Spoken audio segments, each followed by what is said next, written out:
Welcome to the Horror Hangout, a podcast where film fans watch the best and worst horror movies of all time and have a lovely little talk about them. My name is Andy Conduit-Turner, and me speaking first can only mean two things, and Ben is still here. So it's a quiz episode, everybody, and I am joined by my regular co-host. He's here every week, but I'll introduce him anyway. It is Mr. It's Mr. Ben Errington. Alongside him on Team Horror Hangout, a regular OG co-host of the show, now appearing like a more famous celebrity in a struggling spin-off of a popular sitcom. It is Mr. That's you, Luke. Hello. It's Luke Kondor back. I think the last episode I did was a year ago, right? It was the last quiz. I think it might have been, Luke. Yeah, I think so. Oh, wait. Yeah. Fright Fest as well. You were there. Oh, yeah. You were there live and in person. Okay. Speaking of Fright Fest, two people against them this week. Team VHS originally, but we've been talking a new name off camera. We'll talk that later on, otherwise it feels like I'm just being insulting. But first, a writer, producer, filmmaker who had his short film Pareidolia at Fright Fest this year. It is one Mr. Truss. Truss, lovely. Oh, and he's got the merch with him as well for those of you on camera. You need to hold the QR code up, really. Yeah, true, actually. Aaron, I did the numbers this week. With this, you will be, apart from myself, the most regular occurring guest we've had. With interviews, with a couple of episodes you've joined us for. With this one, I think you might have taken John Crennan's crown. Congratulations. Sorry, it's find out of this, John. Oh, that's pretty cool. Thanks, and then guys. Rounding off the team for Team VHS, the man, the legend himself, and now star of his very own cinematic debut, which played at, for the UK listeners, Fright Fest Halloween Special Edition earlier this year. We'll no doubt talk about that in a minute. We have a Mr. Kevin Martin, proprietor of the last video store of my neck of the woods. And gentlemen, it is a pleasure for having me back on. It certainly is. Absolute pleasure. Welcome back. Hello, everybody. You all had a lovely seasonal time? Yeah, can't complain. It's a British response. Can't complain. Fine. Yeah, mustn't. Can't complain, shan't complain. Biffing. Not too shabby. Yeah. What a year it's been. I think last time Team VHS was with us together, we were discussing a classic. Night of the Creeps. Yeah, Night of the Creeps. Night of the Creeps, yeah. And still a classic, as far as I checked. Definitely still a classic. We've allocated you to name Team VHS, by the way. Feel free to change it how you see fit. Yeah, you trying to make us call ourselves Fat Bastard and Skinny Bitch, because that's not going to work. Aaron, we'll see how the trivia goes. If we win, we'll stick with VHS. It's very powerful. If we lose, we'll go with the other name. Yeah, let's do that. Depends on if we win or not. It's yeah. TBC. What's ours if we fail, Ben? Bold bastards and the bold skinhead skinny bitch. Mitchell Brothers. That's okay, sure. That's a nickname for boobs, isn't it? Is it? It is. It's are we gonna lose there? How many times have we lost? This is officially every time, apart from we won like twice, I think, right?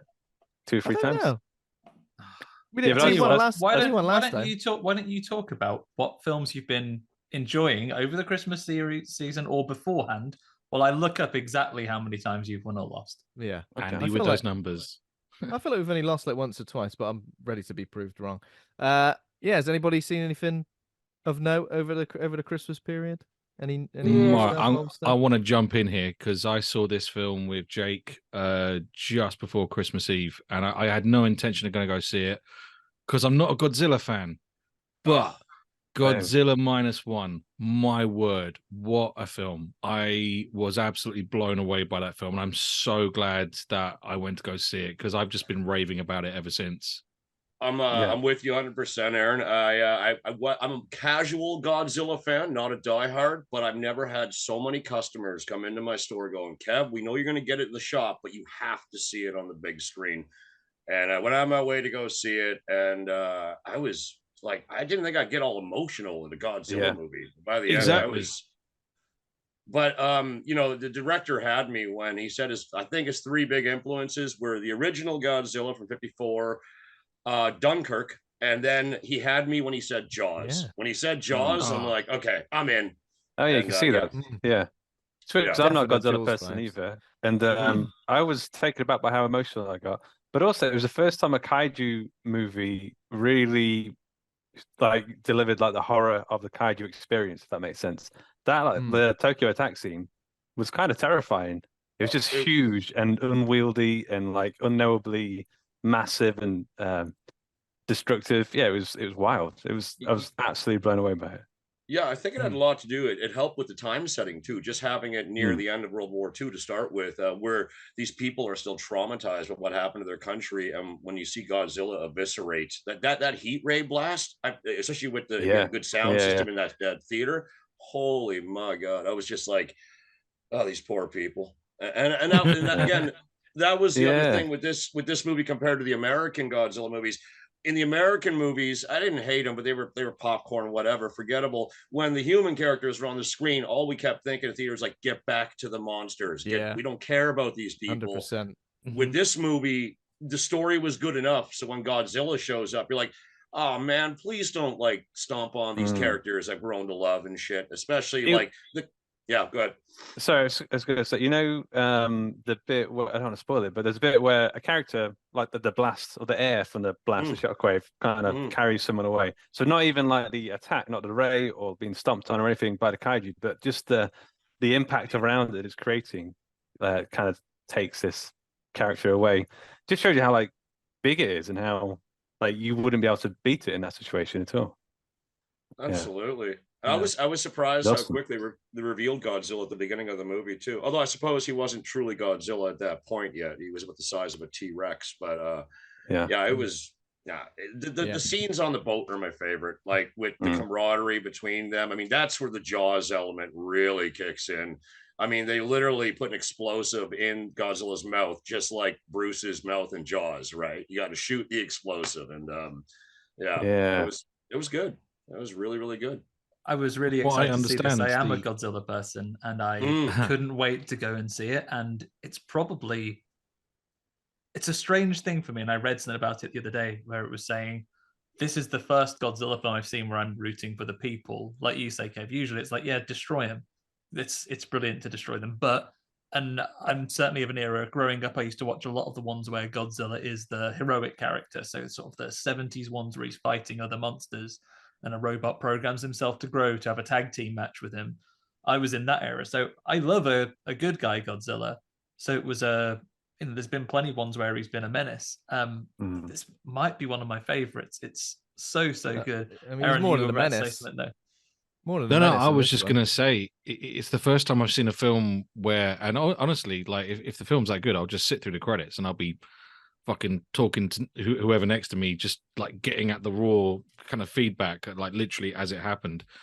And I literally turned to Jake and I was like, it's so strange to see like a credit that says written, directed, and VFX by the same director. And I was like, good for you, man. All those like hurdles that you'd have to probably go through to get stuff approved, like waiting on stuff. This guy was doing it himself. And I just thought, you know what?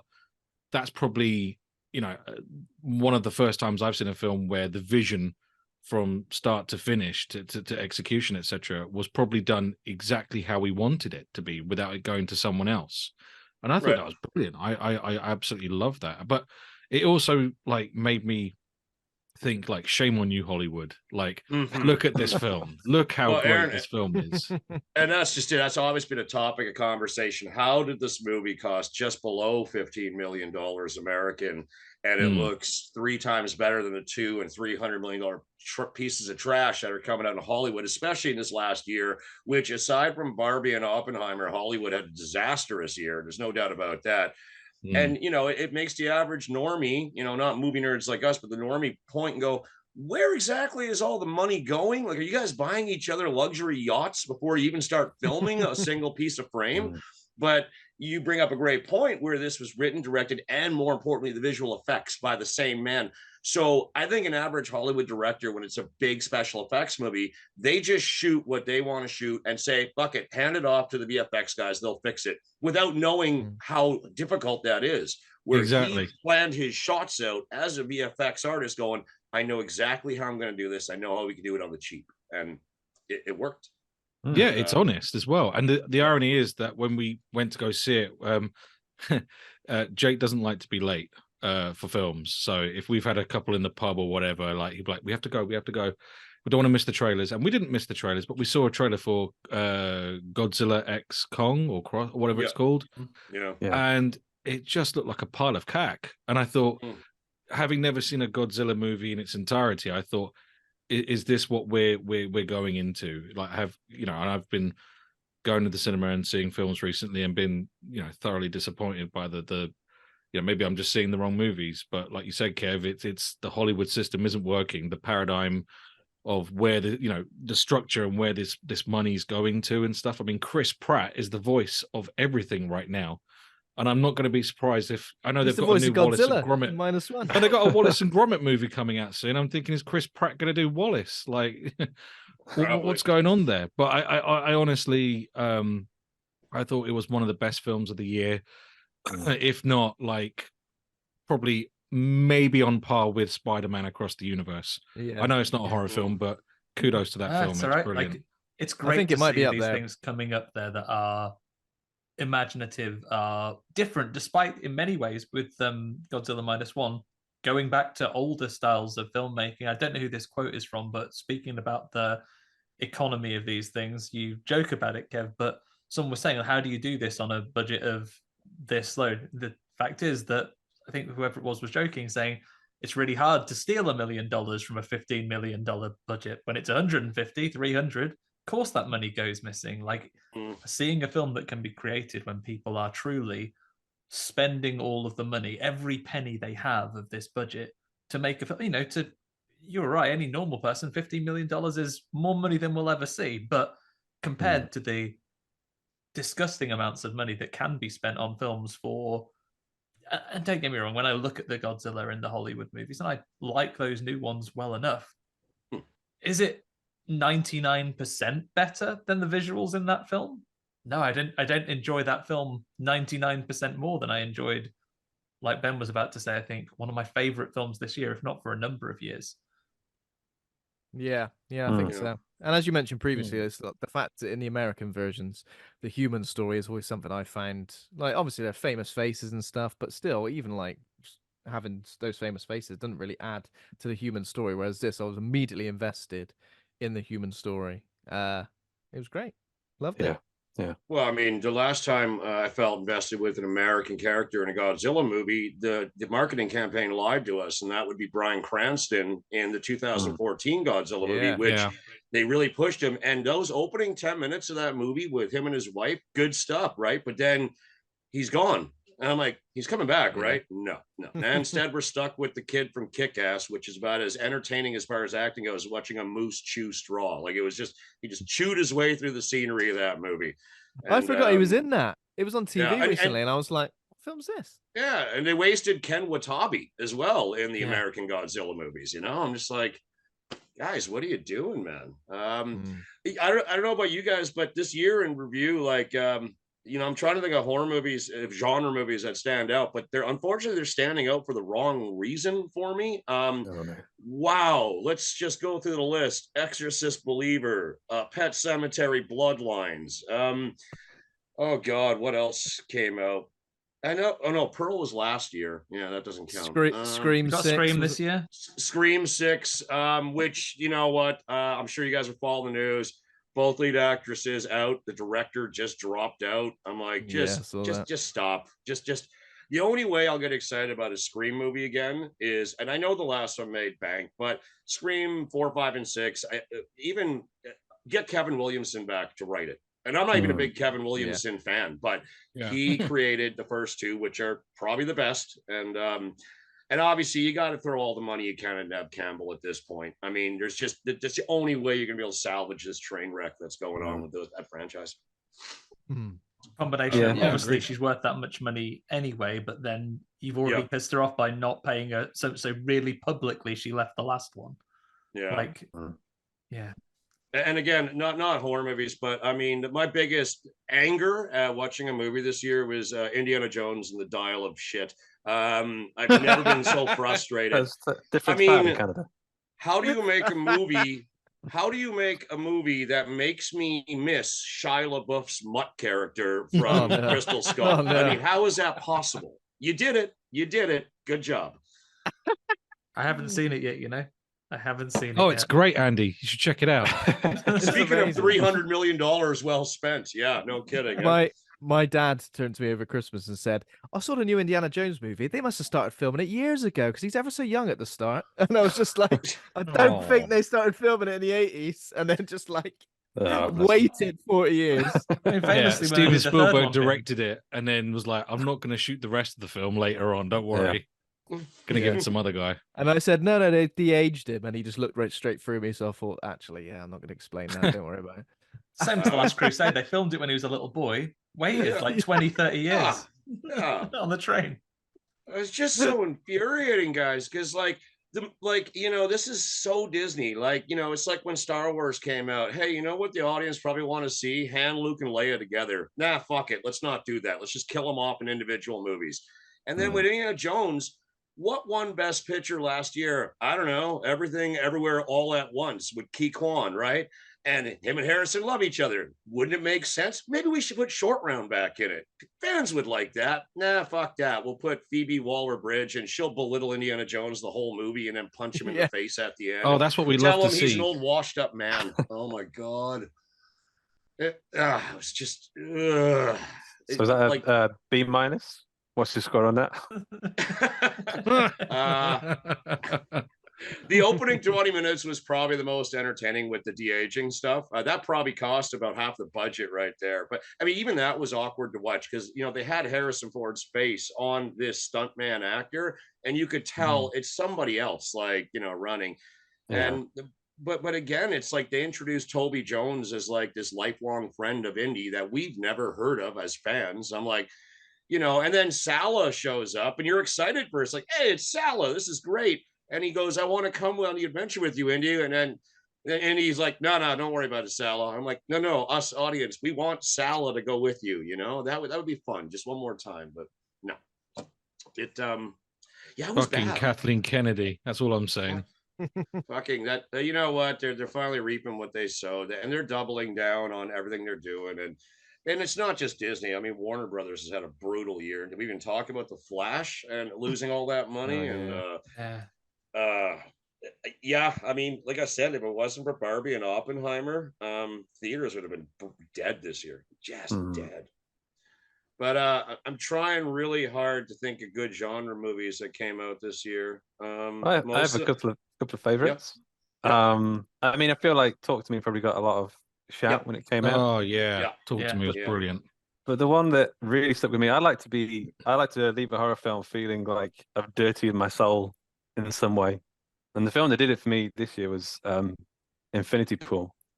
The Brandon Cronenberg film. Yeah, of course. I've not seen that one. It just made me feel so weird. Yeah, in a good way. Like it was, there's parts in it where I felt like I'm going to have to look away from the screen in a second because it's making me feel very strange. And that's what I want from a horror movie, especially a Cronenberg film. I want to feel like it's ruining me. I have to be honest, Luke, that movie taught me that Mia Goth was British. I had no idea. I've never heard her use a real accent. I didn't think I knew that. I don't know. She never, she's always has an American accent. I love the first half of that movie. The first half, 10 out of 10. I know where, I have a feeling I know where it lost you. I still like the second half. But yeah, I know what you mean. You know when your imagination gets to you and you're like, I think I know where this is going. I'm really excited. But then it doesn't go that way. And you're like, I still think Possessor, his previous movie, is the best out of his 3 films. But no, Infinity Pool, at least it was different. It's like you said. I watched not really horror guys, but Nicolas Cage's new movie. I really want to watch it, the Dream one. Yes, I really want to watch that. Yeah. I caught it last week in the cinema. It was produced by Ari Aster, which I did not know, which explains a lot of the weirdness of it. Really good. Nick Cage, unrecognizable in that movie, like the beard, the bald head. I thought you were gonna say when I said the new Nick Cage movie, you're gonna be like, which one? Because I'm not even joking. I just got 3 new Nick Cage movies in my store this week. I mean, he's just pumping them out. But no, it was good. I think you'll enjoy it a lot. Yeah. I think looking back at the year, Evil Dead Rise is definitely going to be up there for me. One of those films that perhaps at the time I was a bit like, well, that was all right. But I think having seen it again since and sort of thought about it a lot and discussed it with other people, I think it's probably the one that's going to stick with me the most. I don't think it was as good as 2013's Evil Dead, but I think it did everything it set out to do. And I particularly like that final scene. I think it was the strongest franchise movie I've caught, certainly this year. You know, something that's an established series. I think that was probably the strongest. I think my only other shout out, without spoiling next week's episode, we'll rank them all, Ben. I thought When Evil Lurks was really effective this year. I've not seen that one. Is that the red poster? That's the red poster. You talk about coming out of a film feeling a bit dirty, Luke. Oh, yeah. I thought that's where Luke was going. Actually, I thought that's what he was going to say. Yeah, the only other film I can think that made me feel that way was Speak No Evil, but I don't know if that came out this year or last year. I think that was last year. Oh, okay. But yeah, Luke, if you haven't seen When Evil Lurks, that's his director. His previous movie was a movie called Terrified from about 4 years ago. Yeah. So it's the same guy. Okay. We've covered that on the show as well. And I think the only other thing was like original slashers as well. Have done pretty well with me this year. I've enjoyed Thanksgiving. I enjoyed It's a Wonderful Knife. And I got to see Founders Day at Fright Fest as well, and that was a really big surprise how much I enjoyed that. Thanksgiving was fun, yeah. Those three much more than the last few Scream movies, 100%. Yeah. I mean, you guys, you grew up at Grindhouse. You knew that Thanksgiving fake trailer from 16 years ago, and you're waiting for it. I mean, there were certain things that I still enjoyed it. I think the first half of Thanksgiving is a perfect tribute to the 80s and even early 90s slasher movies. I wasn't big on the climax, though. I felt it jumped. I wanted the dinner scene to be the last scene. I wanted to get crazier. Pat, has everybody seen it? Yeah. Okay. Hard agree. I think Dempsey should have had his big reveal at the dinner scene, a la Texas Chainsaw. Like that's because when they get to the warehouse at the end, I felt okay. Now it's just like generic 2005 and up horror movie with the final girl. Like it's still good. Oh, and you also knew that Eli Roth, if you remember the trailer, there was no way in 2023 was he going to be able to pull off the old knife through the trampoline the way it was originally shown in the trailer. Right? It was still clever. It was still gory. But there was no way that one shot was going to be in a mainstream studio movie playing in a theater. They weren't going to do it. What a shame. Yeah. I mean, speaking of like Fright Fest and, and I love Fright Fest because you do get exposed to some new gems that you really like. But there was this one film that I saw that I absolutely fucking loved. And that's The Last Video Store. We got to talk about that. We don't talk about that. I will swing, honestly. Like... That was, I think, it was the Halloween Fright Fest, and took a whole bunch of mates with me, and there wasn't a trailer as such. There was a teaser clip, and I've been talking to Kevin all throughout the year, like, how's it all going? How's the progress going, etc. And here we were in the second biggest screen, in the super screen, which is where we saw Pareidolia actually, and my God, that film just put a giant smile on my face over Halloween. Honestly, it was a lot of fun, and I can't tell if like Kevin has like been method acting all these years preparing for this role. He's just gonna suddenly slip out of it and be like, "Fuck VHS now." I'm into books, motherfucker. But no, it's such a heartwarming film. It's nothing but love and nostalgia, but it's got a really great story at the heart of it as well. And all myself and all my mates walked out with a big grin on our face. It was raining outside, nighttime London rain, miserable, but we were so happy with the film, man. So Kev, like, this to you, man. This bud's for you. Yeah. Cheers. 100%, I appreciate it. I guess I times. give you guys a sort of an update then. So we finished the festival circuit. We won. We played at a festival in Toronto, and we won Best Picture and Best Editing. So that was nice. Wow. Nomination for the. Congrats. But so our producers have given my directors a little bit more money to play with. So it's being properly sound remixed now, and we're adding some visual effects, and we got new music. So The last I heard, I'm sort of only in the loop a little bit, but apparently they got some exciting news after New Year's. I think our movie got bought, which is great. And cool. Hey, wow. yeah, so that's a big thing. We want the people that gave us the money to get their money back, so they'll give us more money for another movie. But yeah, no, it was fun. Like real on a personal level, we had the Canadian premiere in my hometown, and we played it in theater that fit 527 people, and it was 527 people in this theater. Wow. It was like insane. And I was more nervous about showing the movie here in Edmonton, where I'm from, than the world premiere down in Texas at Fantastic Fest, because if they hated it, I'm like, I'll never see these people again. I don't care. But everybody in that theater, I'm like, they've been customers in my store for years, the whole neighborhood. I'm like, oh God, it's like being judged by your peers. If these people hate it, I'll never hear the end of it every day. I might lose. It could have cost my store business, you know, like the movie sucked. But no, it was definitely a love fest, and definitely the highlight of my year for sure. And did they carry like you out, raise you up and carry you out of the cinema? Oh, I think they had to, because I was so nervous. I was drinking by 3 p.m. The movie didn't play till 9, not till 9. I was wasted. I got all emotional on stage and shit. It was just kind of embarrassing, but you know, it was legit. Yeah, and the biggest thing was everybody's like, wow, your movie's got a lot of heart. And I'm like, well, that happened by accident then. That was not the plan, but I'm glad, man. I'm glad. But yeah, I hope Luke, you can catch it. I hope I sometime down in the next calendar year, hopefully we'll have a physical release on VHS, most importantly, of course. You're going to sell it in the store? That's going to be awkward, Aaron. Every shelf. I'm gonna have to bring it in the same way I pay for all my movies. So I have to call my distributing guys and go, hey guys, I need like 300 units of this movie, and that's just to start. Can I get a discount because my face is on the cover? Maybe, I don't know. You can sign them and sell them for twice the worth. I'll be mailing them out to you boys. You know that. You know. Oh yeah. It should be region shelf free. Space now. Yeah. No, region free. That's music to my ears. Region free is the best thing ever. Or just invest in a region free player, man. Everybody should have one of those in their lives. No, fuck that. It's too expensive.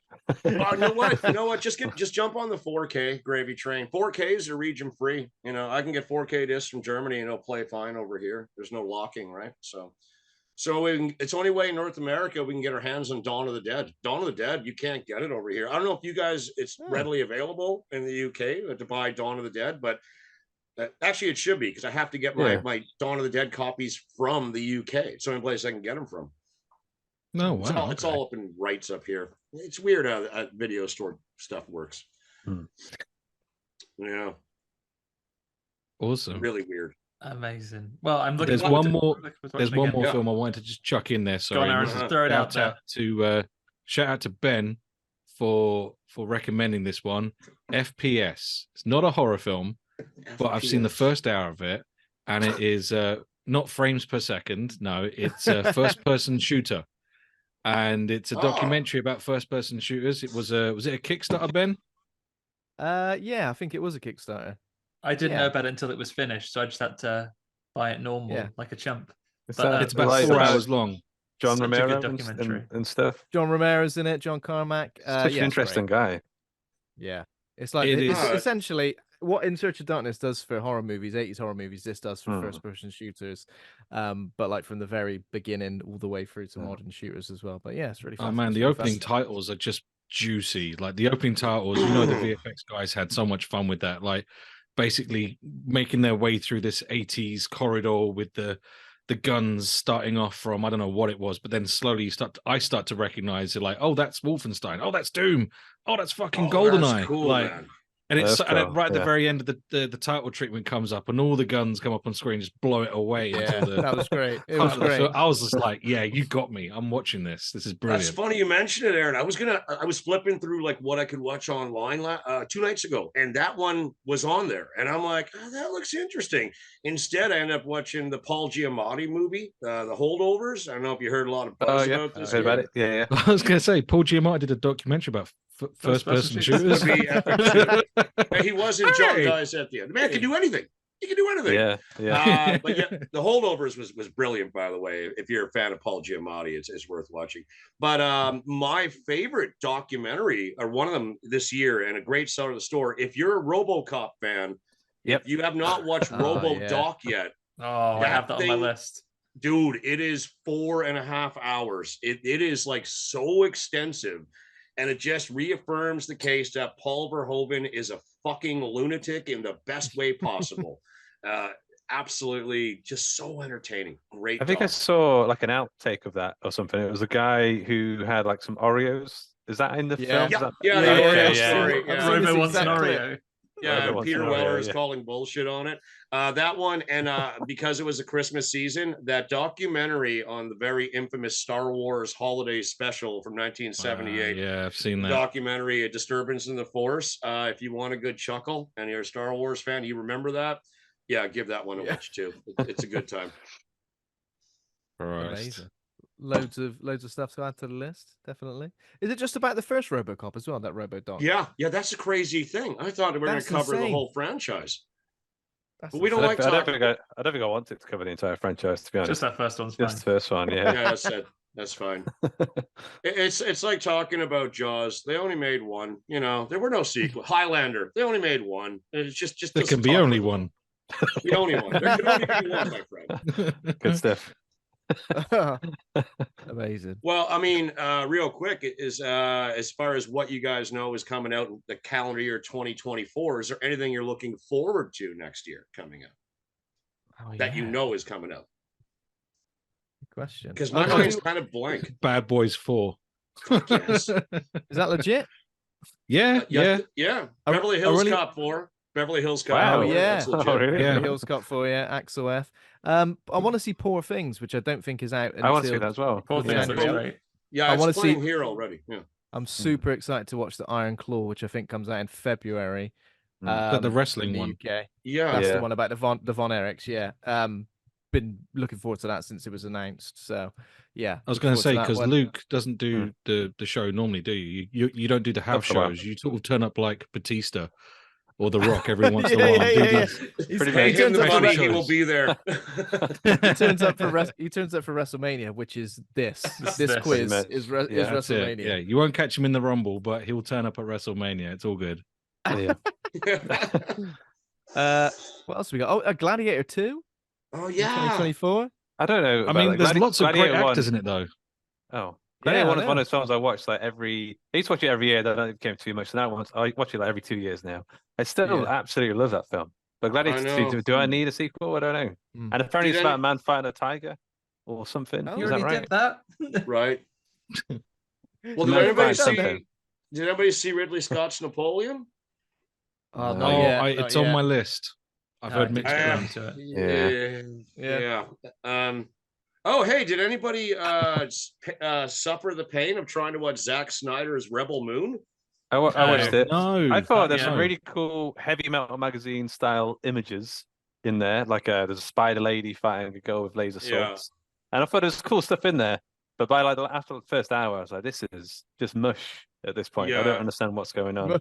Luke, you know what he made, in my opinion. I know everybody's saying Seven Samurai, Magnificent Seven, and Star Wars, but to me, it's like Zack Snyder just made a crappier remake of Battle Beyond the Stars, the Roger Corman movie from the 80s. And it's legit the same layout. At least Corman gave us Sybil Danning in that amazing outfit, but that's just me. I'm going to wait 5 years for the Snyder Cut. Oh, you don't even have to wait. That's coming out.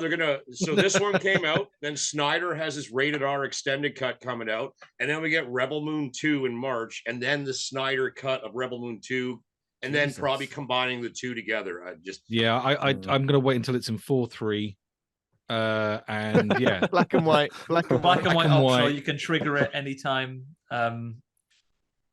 Wait for an 8-bit demake, maybe something along those lines. Something along those lines, yeah.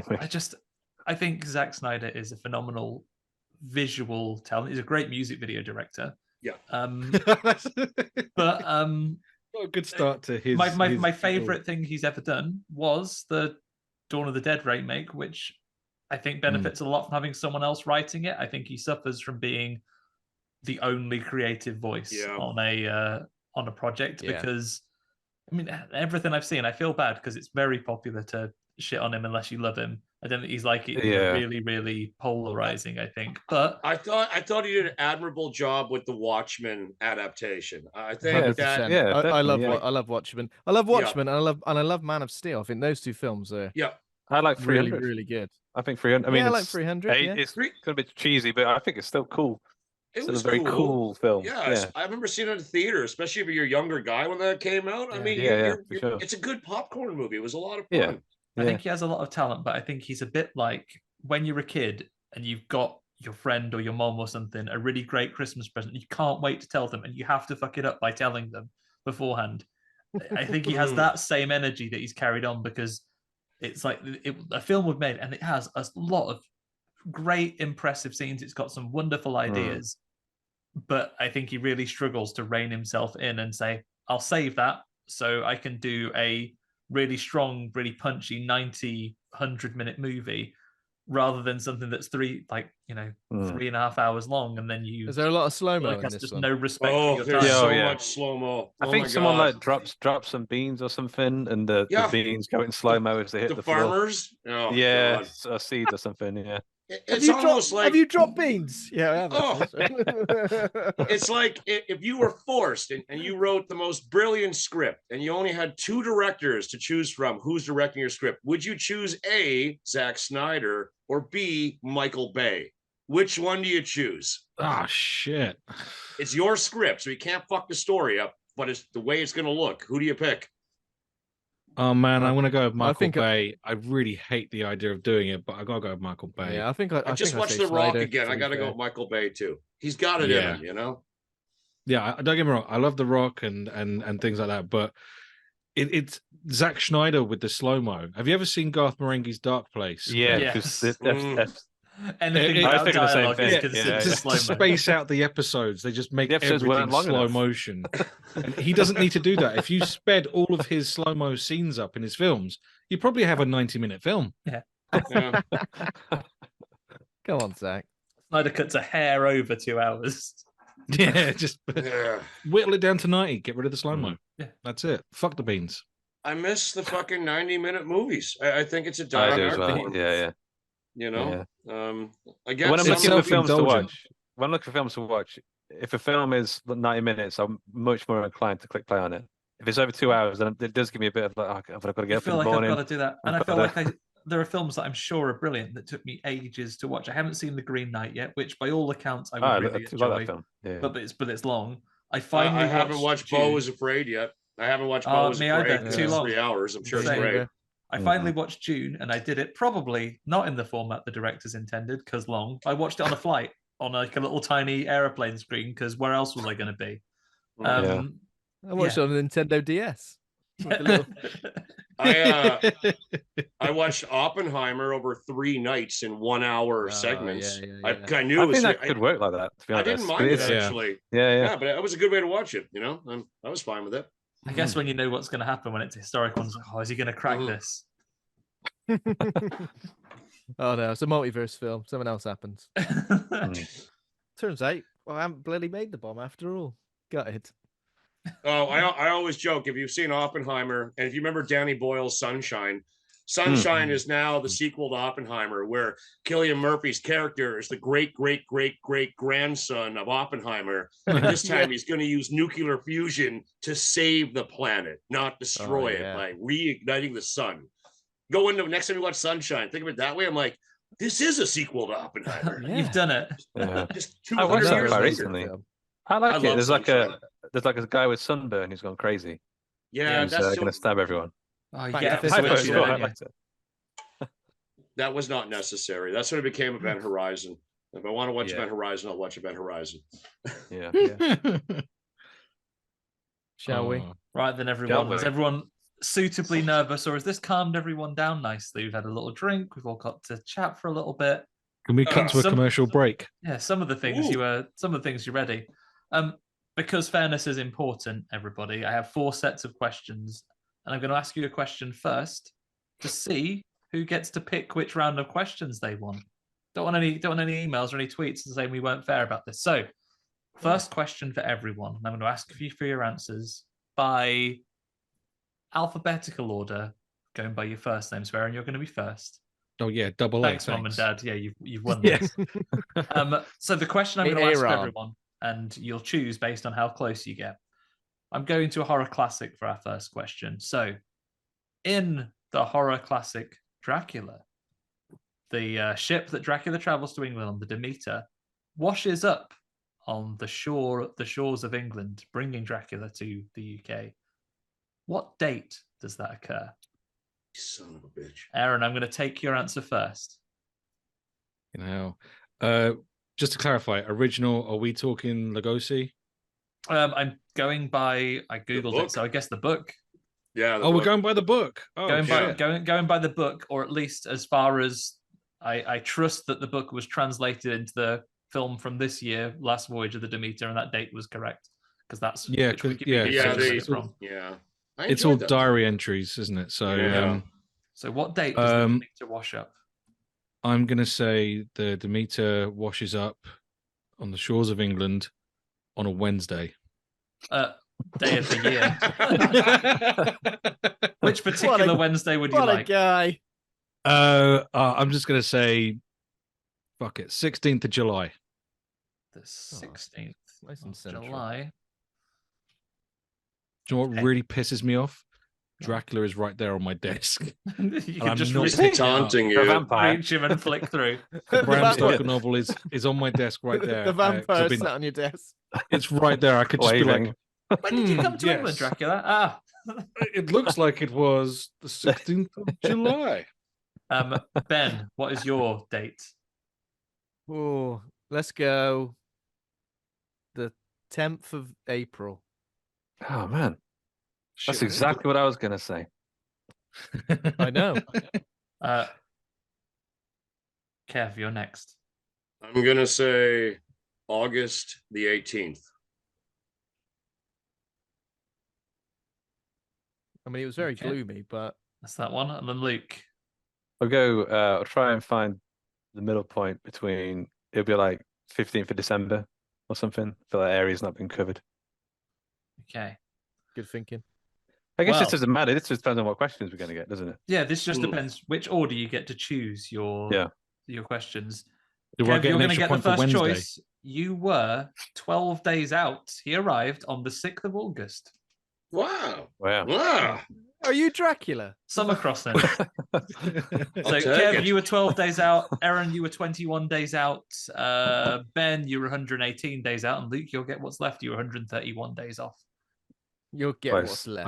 That's some good mathing right there. Oh, I've set up an algorithm for it. I'm not going to say that kind of mental maths. Yeah, but how close to Wednesday was it? Oh, I don't know. Was it a Wednesday? Actually, yeah, click on a Wednesday. We can find out. I'll look up later what year it exactly was, and we'll go through. If it was on a Wednesday, go right through the calendar now. If it was a Wednesday, would you like win the whole quiz? Set 1, 2, 3, or 4? Oh, okay. Let's go with 3. Set 3 is for you. I'll put your name against that one. There we go. Aaron, you were next. Which one would you like? No, set 2. Set number 2 is for you. I thought you were going to say Wednesday again. Set Wednesday. If there's a question about Wednesday, I'm all over it. Ben, the final choice is yours. I'm going to go for 4 because I think I went for 1 last time, if I remember correctly. Ben, so that means Luke, you get set number 1. Oh, and while we were doing that, I did look up Horror Hangout team. You have lost on 2 occasions. Mr. John Crinnan beat you a couple of years ago when Ben stuffed up that Resident Evil question after he'd had 2 bottles of red wine. And then their queer guys, Liam Banks was the champion last time we played against them. Did we lose last time? Yeah, he did. Liam schooled you at the end with the final round. No pressure, Kev. School. Yeah, no kidding. That's okay. Hey, Aaron, if they win, obviously we wanted them to feel good about themselves this time. So, Thanks. Exactly. Thanks, it's the season of giving. It's the season of giving. That's it. We'll use that exact same excuse. We'll have that. Well, I was saying to the guys before you joined, I feel very like the opposite of match shit at the minute for the horror movies. Because I've not done one of these podcasts. I feel like I'm not in the right mindset for it. So I need to get my game on. And you don't deserve WrestleMania. Hang on. We'll see. Man's going to come out. No chance. Right. Luke, as you have set one, yeah, that does mean that you are first up for the speed round. Let me get my stopwatch ready. Now, obviously, on a television quiz show, when we were playing a speed round, you would get as many as you got in the time allotted. But I didn't write all these questions for nothing, so you'll get all of them. And whoever gets their 10 questions completed in the fastest amount of time will get an extra point. So, Luke, yeah, are you ready? No, but let's go. We'll begin anyway. 3, 2, 1. Let's begin.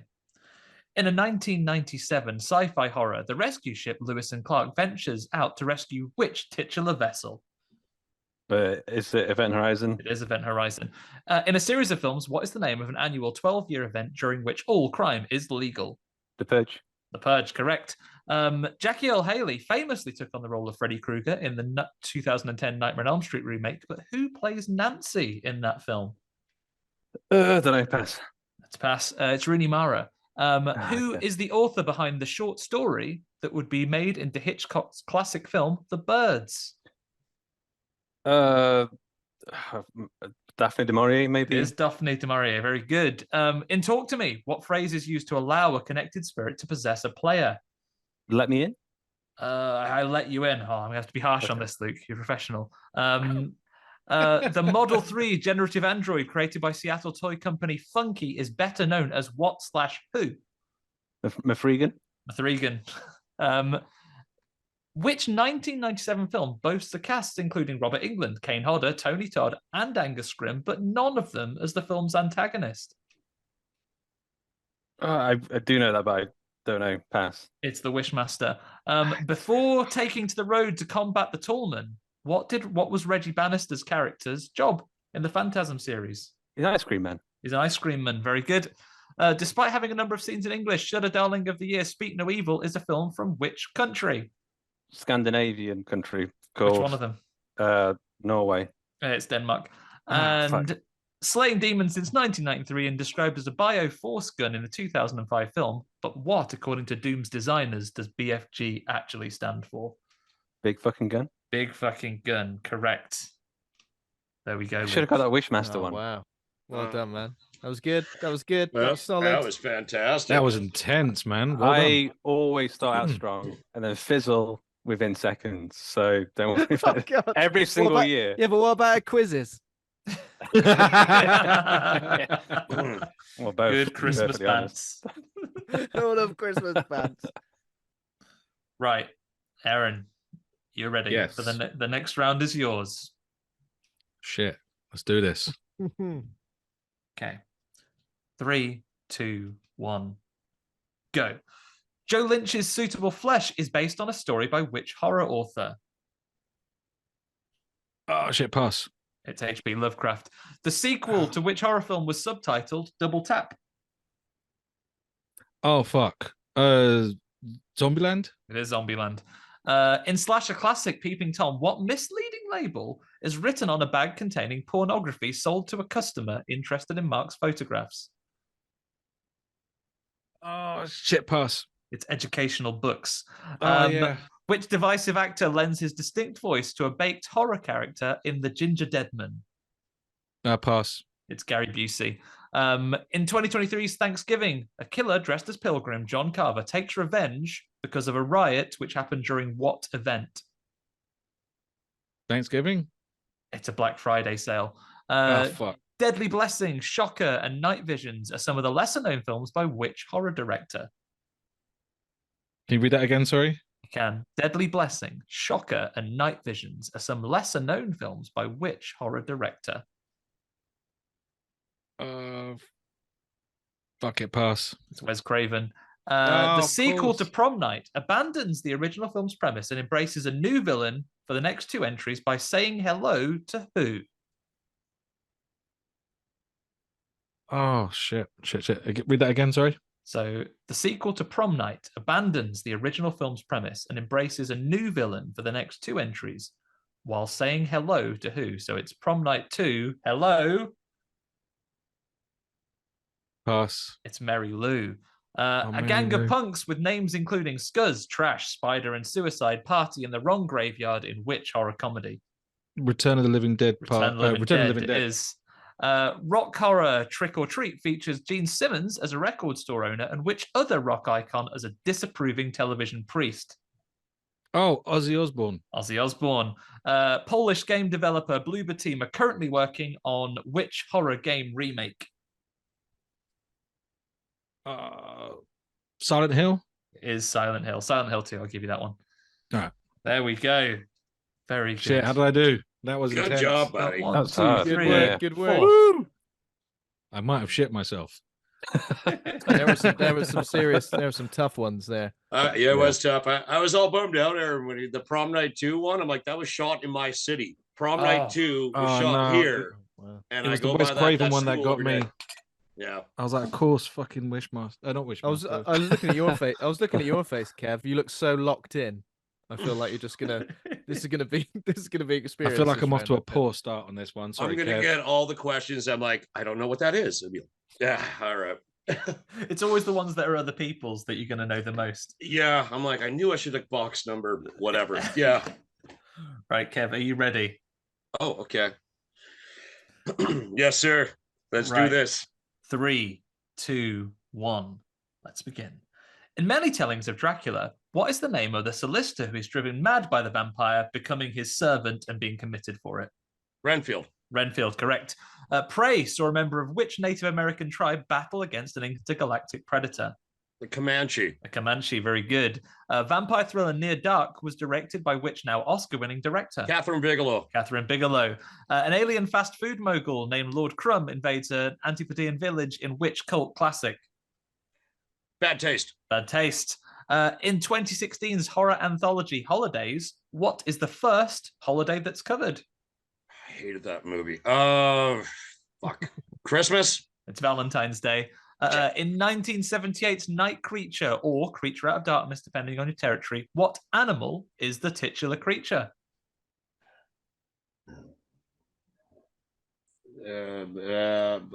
Wolf. It's a leopard. The wraparound story to which 1990s horror anthology features a boy telling stories to a witch played by Tales Debbie from the Dark Harry. Side. Oh, Tales Blondie. from the Dark Side. Yeah, Very okay. good. Horror on stage this year has seen the rise of Danny Robbins' plays, subtitled A Ghost Story. But what time is the play's main title? Could you repeat the question, please? I can. Horror has been on stage this year following the rise of Danny Robbins' play, which is subtitled A Ghost Story. But what time gives the play's main title? God, I knew I should be more cultured. I don't know. Pass, please. It's 2:22. Meta-narrative story Night Springs is a Twilight Zone-esque horror series which appears as backing information in which video game? I'm more of a gamer. Last of Us? I have no idea. It's Alan Wake. A demon named Lamashtu checks in to cause grief for a whole new set of exorcists in a legacy sequel with what subtitle? Believer. Believer. Very good.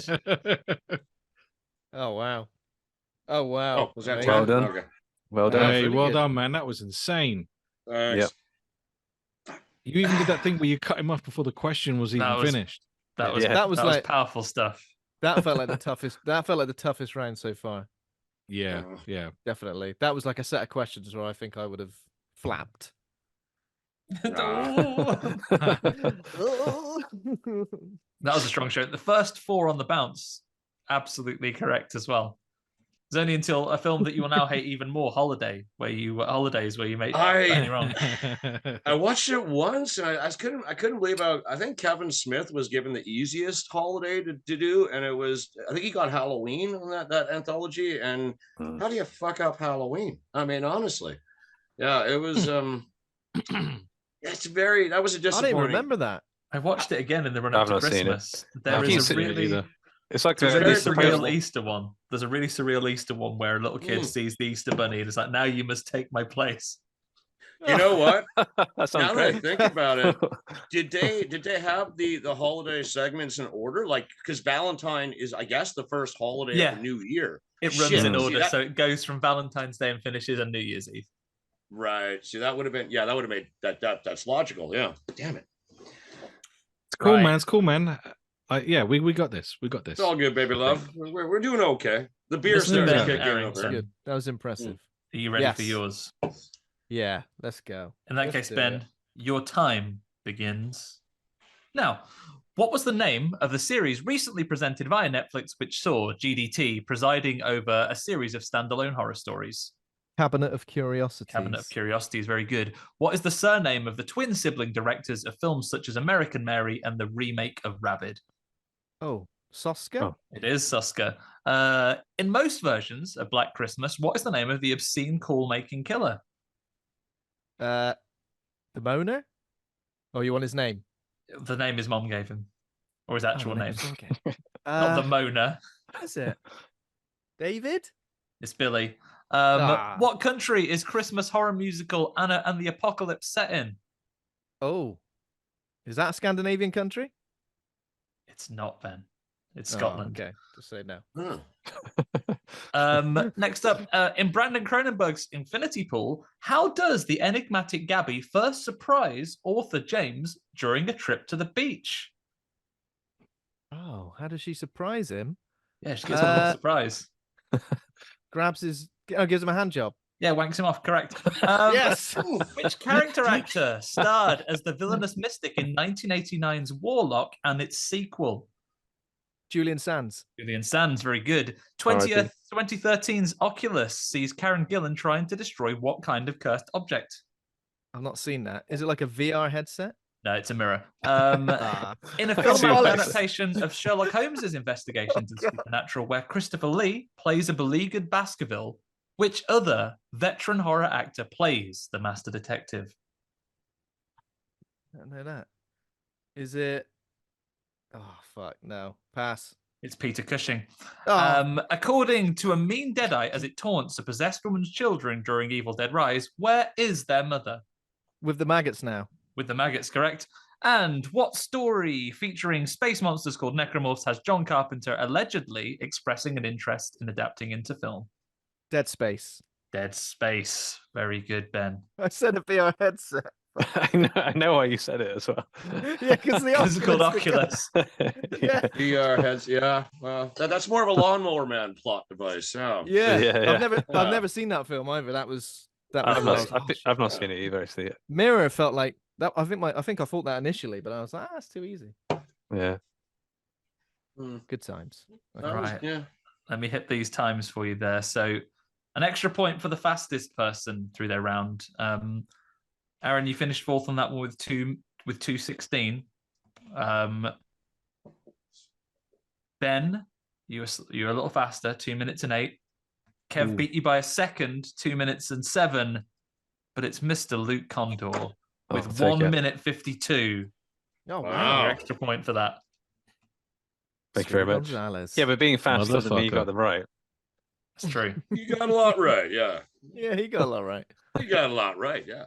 Right. So the second round I have for you today is a new round, which I haven't done before. It's called How Did They Die? I'm going to tell you a character. I've got 3 each for you. There's no pressure. There's no time in this one. I'm going to go around the horn. Each of you's got your own questions, and I'm going to give you a character from a horror film. Sometimes I don't necessarily make it very clear what the horror film is. So it's a little bit of trip into the old memory palace to work out what that is as well. All I want from you is to tell me how they died.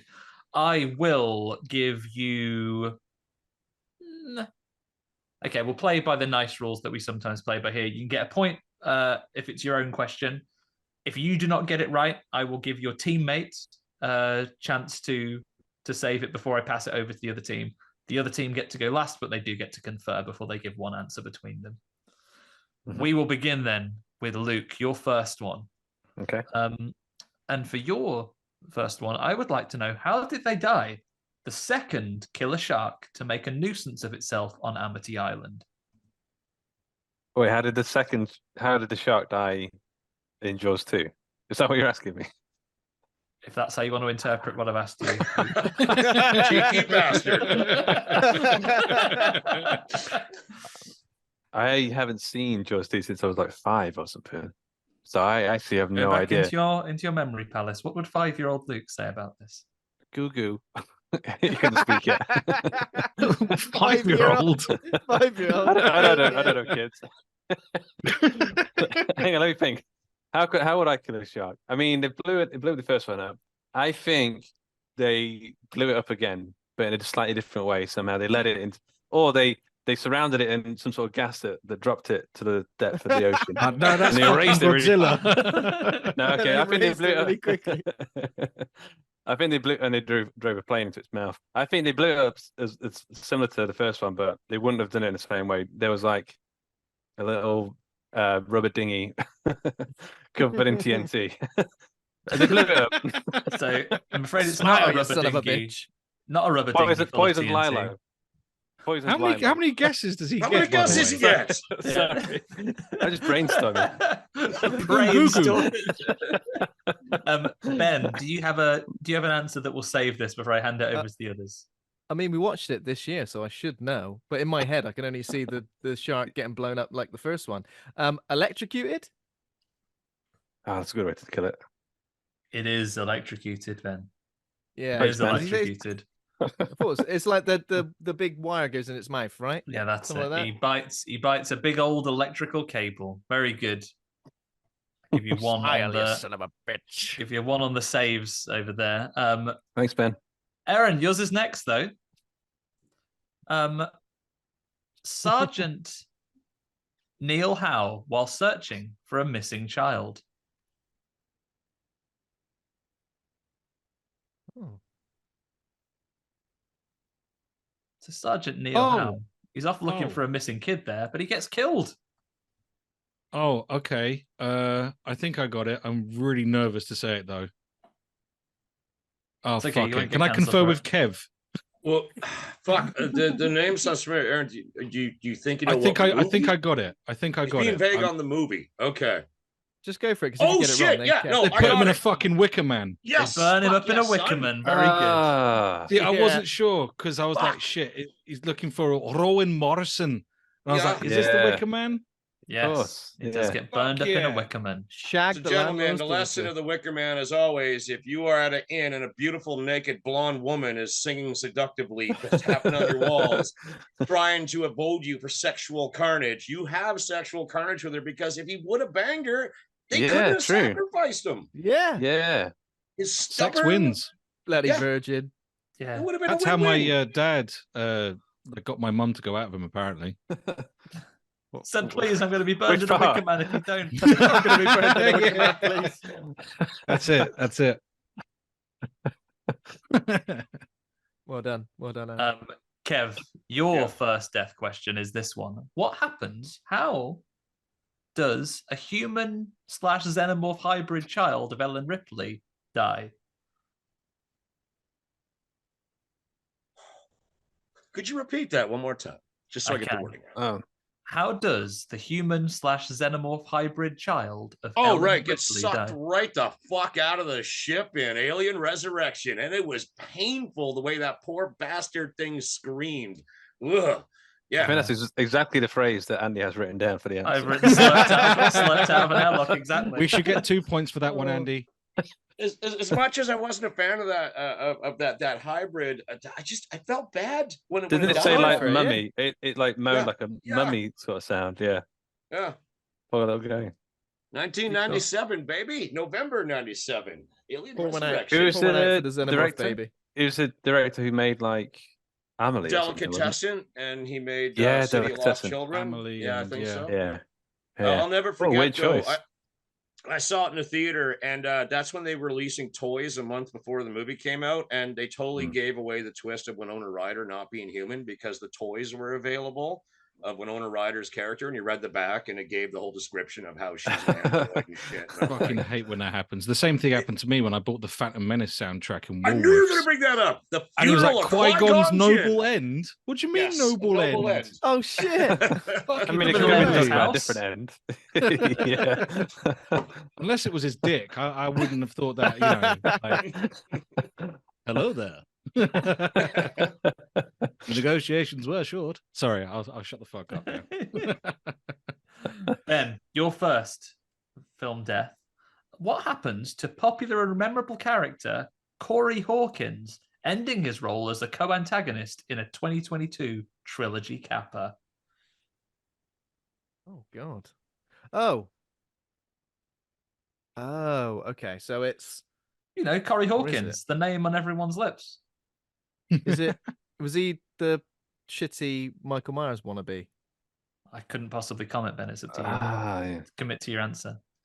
Because he just gets stabbed by his girlfriend. Is that right? Does she stab him? No, he stabs himself. He kills himself. Stabs himself. He says, "If I can't have you, then no one can." And he kills himself. Does that make sense? No one can. Which makes no fucking sense. Is that correct? Correct. Yep. He says he gets shot by he gets shot down the stairs, but that just makes him poorly. He spitefully slits his own throat to make a point. What did he say? If I can't have you, no one can. He stabs himself, and he Yeah, goes, if I can't "Oh wait, have you, hang on a sec." no one can because I'll be dead. Because Yeah, I'll his be last dead. line was actually, "Oh wait," and that was it. Andy, wasn't his name Corey Cunningham, or am I crazy? Was it Corey Hawkins is what I found it just looking Really? him up. I thought it was Cunningham Yeah, because because it's I Sean thought Cunningham. Yeah.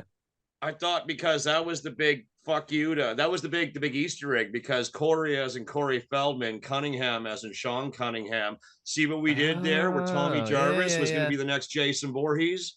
I thought it was Cunningham. And if I got it with the name wrong as well, could I get an extra point for that? No, you don't. I respect you too much to give you an extra point. Shut up, Ben. Shut up, Quiet Ben. you. Well, enough of you, man. Right, if I could type in Halloween Ends rather than Halloween Ebbs, which I've typed in. Yeah. That's a better film. Halloween ebbs and flows. What a Halloween Edges. interesting film. What I've done there is it is Corey Cunningham. I've given him the name of Will Patton's town. Frank Hawkins. Yes, you I've given did, him yeah, the detective's name. So Kevin should get a point for I that. thought you added a new twist, Andy, where it's like, holy shit, he was Will Kevin didn't Patton's deserve a son all point. along. He said Cunningham. He said Cunningham. He should get a point. I've made the film infinitely more interesting with that extra wrinkle. You have. Well, Next thing you know, oh god. We don't talk about that movie anymore. I know. It's on my shelf collecting dust. This was the downward spiral of long-standing franchise, but let's not lament over that too much. Instead, I will ask Luke his next one. So, Luke, Yes. how does Maud, a highly religious care worker, meet her end in a film? Highly religious care worker called Maud. Yep. I have no idea what that's from. Highly religious. Super religious. Absolutely loves the Lord. Can't get enough of him. Gets shot in the head. Fits the girl from Mist. She does not get shot in the head. Okay, I don't know who it is then. Ben, do you know this one? I was thinking Maud. Sorry, I was thinking The Mist, but I'm thinking Saint Maud. So set herself on fire. She does set herself on fire, Ben. Very good. I've not seen it. Apparently, it's really great as well. So I need to watch it. Yeah, it was good. It was good. Okay, so it's not really great. Yeah, it was good. It's set in like a seaside town, which is pretty cool. Like a UK seaside town. Can't remember. It's like a Welsh seaside town because I think she speaks Welsh at the end. Like the setting was really good. Yeah, it's good. Thanks, mate. Next up, then, Aaron, you're next. How does Pennywise, in the second part of his more modern retelling, die?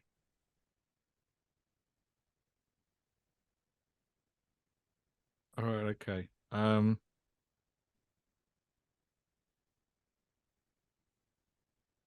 Shit. Okay, so I watched this recently as well. Because in my head, there's a sequence of events that happens, and I'm like, oh shit, which one did he actually go out on? Be a little bit flexible here because there's an event that definitely, because he's not like a Corey character where ultimately you can get shot that only makes you poorly. There's a chain of events here, so we can because they tell Pennywise that they're not scared of him anymore, and they start taking the mick out of him. Yeah. So he starts getting smaller and does this. Turns into a CGI pizza thing. pie plate. Yeah. Yeah, they're basically, and then my mind goes blank. So it's they definitely torment him to a point where he's just like sludge, and then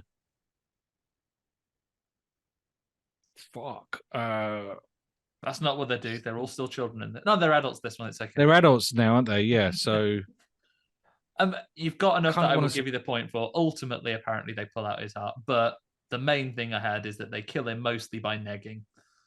I was gonna say, yeah. Yeah. I was gonna say, don't they rip the shit out of him? But then that's the TV miniseries thing, wasn't it? I think that's how they do it in the book as well, from memory. But it's been a long time. That's why the big controversy was, did King write the book when Craven had already released Nightmare on Elm Street? Because Nancy defeats Freddy the exact same manner in the original Elm Street movie by not believing in him. I'm not scared of you. And it's not exactly an original like concept, but it's it's probably been in other stuff as well. But I do remember the adults just basically standing up to him and taking away his power and stuff. But I don't remember. But they've become those mean bullies that they. It's the anti-bullying. Yes, bullying works. Yeah, bullying is the key. Oh, Pennywise, your trousers are undone. Hey, look at the state of your hairline, Pennywise. I mean, have you seen the state of it? Get yourself Vegeta. Sensitive.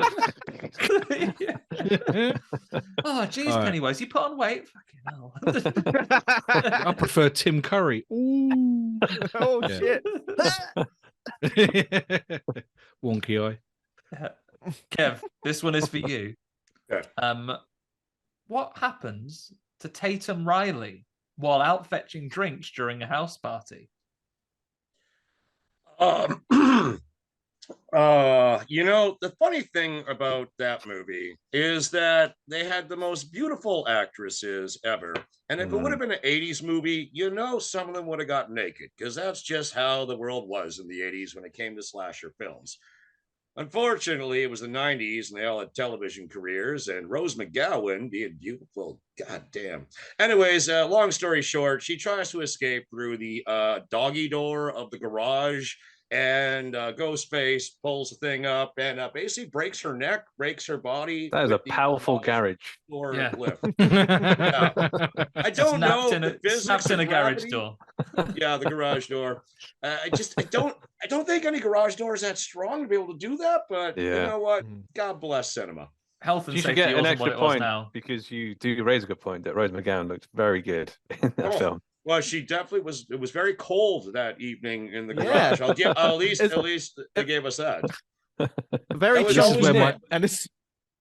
It was always my biggest gripe with the 2003 Texas Chainsaw, where you got Jessica Biel running through the meat freezer from Leatherface, and all she's wearing is a white tank top and nothing. Really? Come on, you know how cold it is in those places. She famously doesn't have nipples, though. Obviously, no, she was like seventh heaven, I guess. Like that's going to be in the quiz later. I wanted a Leatherface nude scene, and we didn't get that. He wasn't even hard either. That's the thing about the Scream movies, that every time you mention a death or something in Scream, I'm like, shit, was that Scary Movie or was that Scream? I can't actually remember now. Yeah, which is one where the killer hides behind the curtains and his legs are hanging. Oh, that's Scream 2. Was it Scary Movie 1? Yeah. Based on what I've taken as a consensus here between Kev's demonstrated knowledge, I feel like a less of a quiz host and more of a dungeon master here, but between the great applied knowledge on that A Halloween Ends piece and excellent Rose McGowan knowledge as well, I'm awarding Kev an extra point here. Putting in nice 10 points. Woo! Let's go next. Maybe all fuzzy and warm. It's very kind of you, Ben. Here is your next "How did they die?" question. A popular game, a girl named Kate Schmidt, while defending her friend Dina long enough for her to drown and revive her girlfriend, in the town of Shadyside. Oh. Wait, say it again from the beginning. Did you say a popular girl named Kate Schmidt while defending her friend Dina long enough to drown and then revive her girlfriend in the town of Shadyside? Oh. I'm giving you all the clues. I'm like the snowman. Fuck me, I'm glad I didn't get that question. Shit. And how does she die, did you say? How does Kate Schmidt die? Drowns. That would be ironic, drown, wouldn't I'm it? afraid. Luke, do you know this one? God damn. Well, not really, but is it? Maybe it's from It Follows. I'm just thinking. There's a pool scene at the end of that, or wait, what was the character called? Kate Schmidt, and she's popular. Kate Schmidt, and she's a popular girl, and she's defending her friend Dina long enough for Dina to drown and revive her girlfriend in a town called Shadyside. Drown? Why would she drown her on purpose? And revive her, don't forget. Oh, yeah, that's like a flatliner sort of situation, surely. Yeah. Maybe she. Someone's Ben possessed. silence? No, I don't think so. Ben's blown it, Luke. It's all on you now. I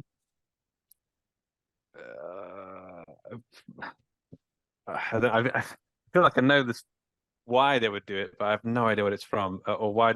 Well, the infant's going to die, so she doesn't drown. What she gets stabbed in the head. She doesn't get stabbed in the head. Team VHS, do either of you have this one?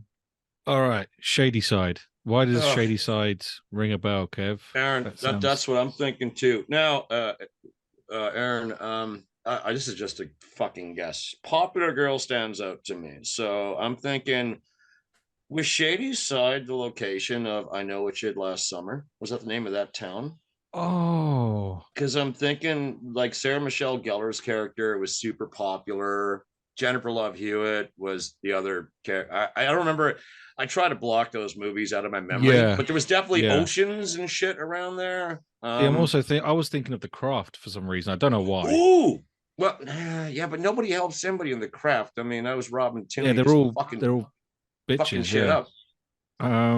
Shadyside. Shadyside Cemetery? Does that no? Shadyside is the ring? No, it was just water in the no. No, there's no popular girl standing up to. No, popular girl being the key word here. It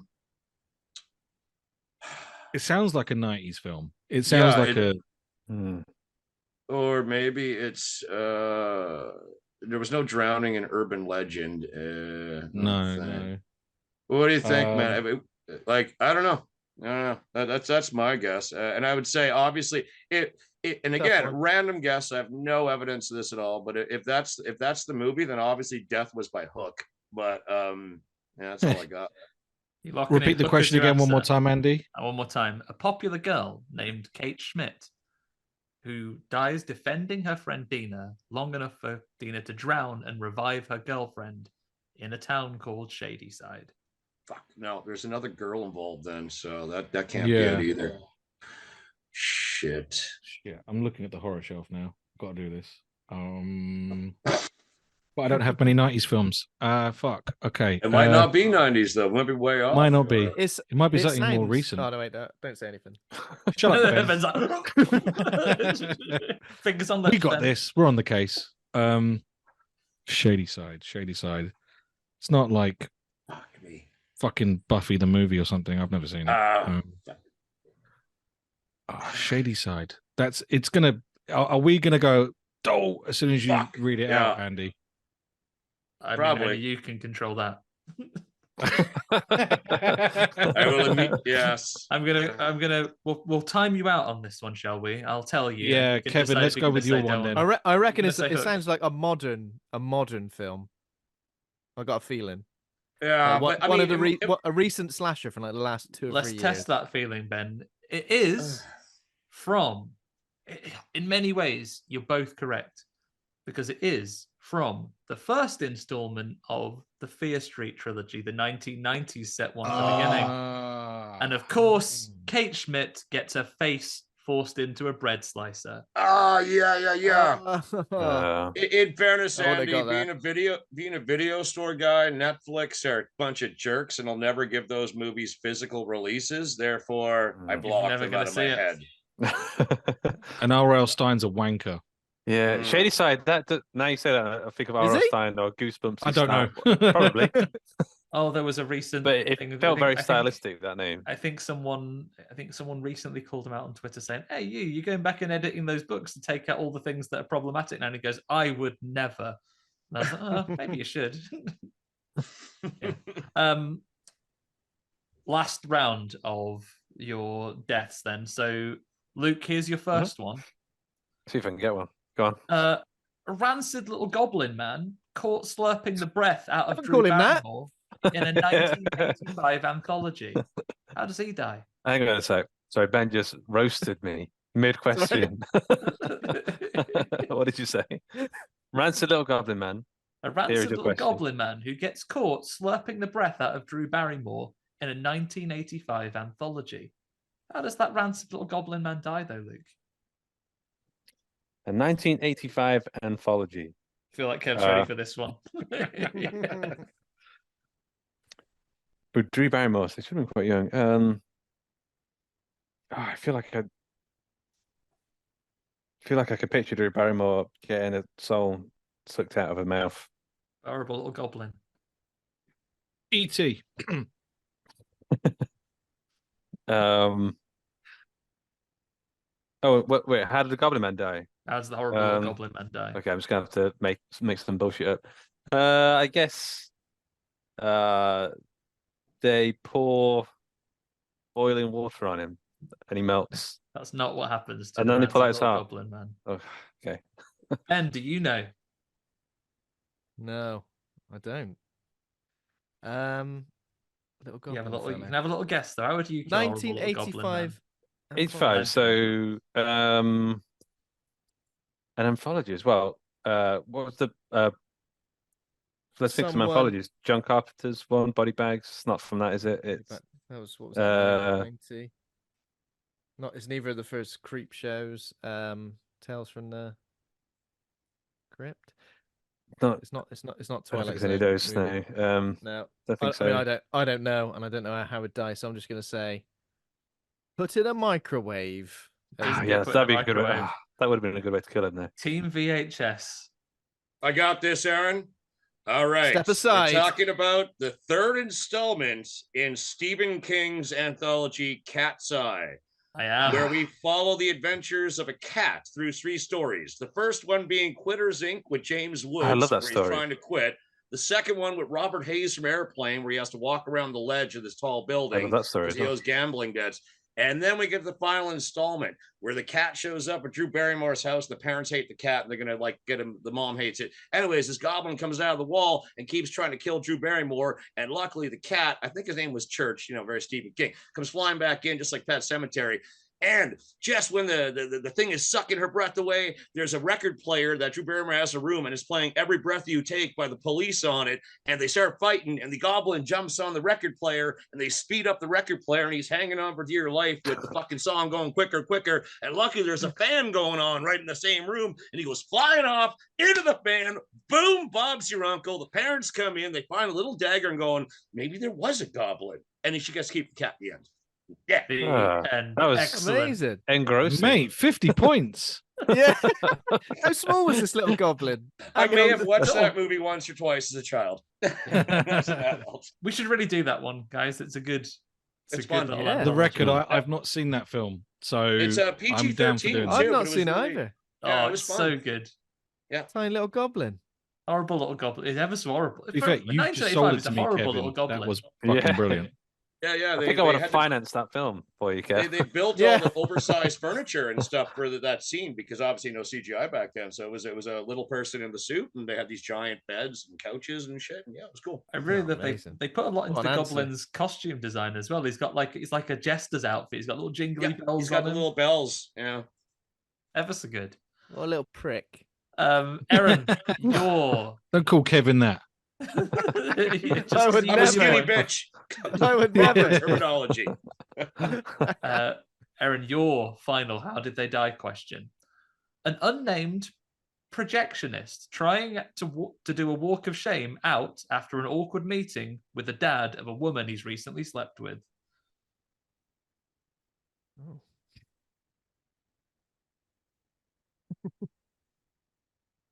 Repeat that again, Andy. So it's an unnamed projectionist who is in the middle of trying to walk of shame his way out of an awkward meeting with the dad of a woman he quite recently slept with. No idea. Aaron's going into the Mind Palace. I can see him. Projectionist. Take time. Yeah. A projectionist who is not given a name. He is just credited as the projectionist. Fuck.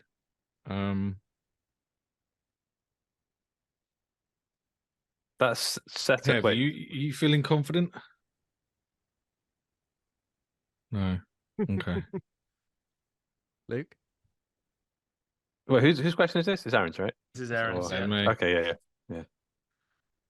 Projectionist slept with someone. He slept with someone, and then he's met a dad briefly. He's not feeling it. He's like, well, guess it's about time for me to be hitting the old dusty trail. Then he gets killed. But in what way? Oh, right, okay. I don't really have a Scooby-Doo, so I'm gonna have to make this one up. I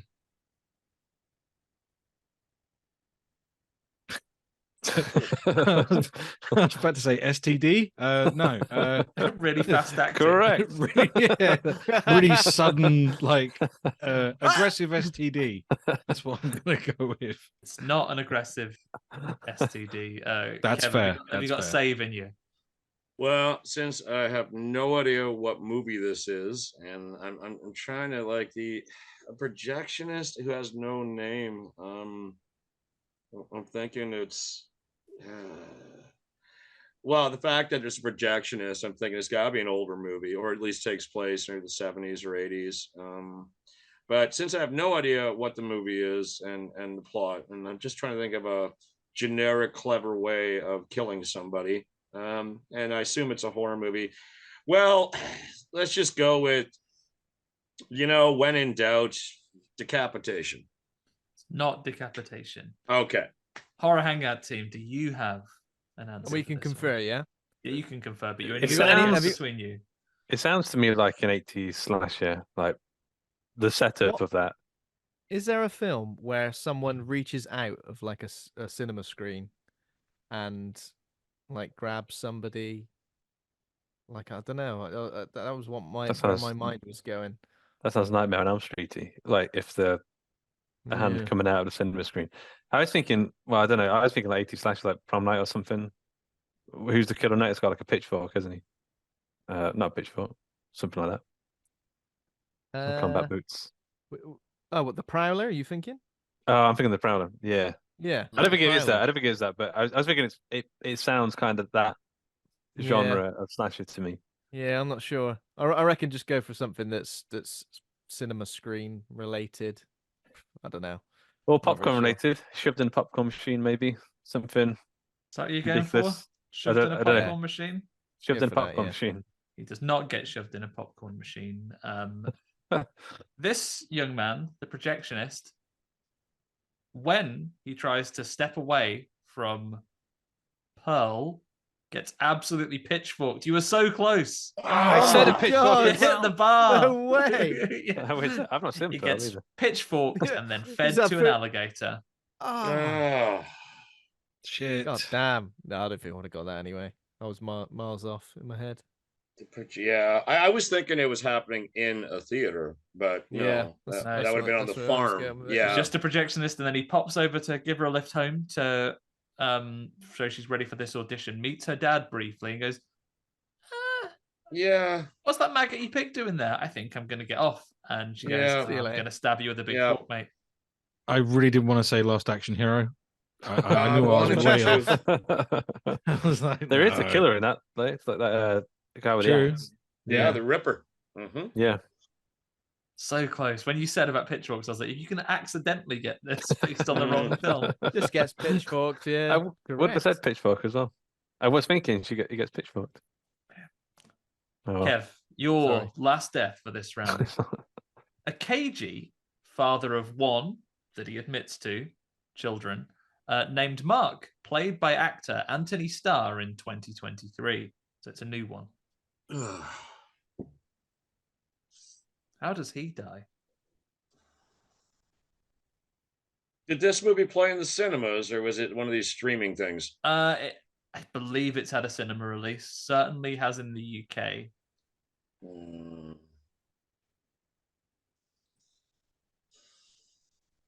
A cagey father of one, or at least what he admits to being, played by Anthony Starr.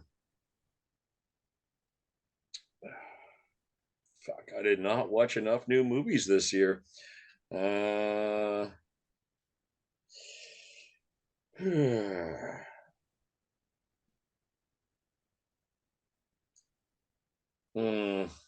Again, because I'm just guessing, throat slash. It is not a throat slash. Oh, Aaron, do you have a save for this one? You say it was 2023. It's a 2023 movie. Father of one. Father of one that he admits to. They admits named to. Mark, and he's played by Anthony Starr.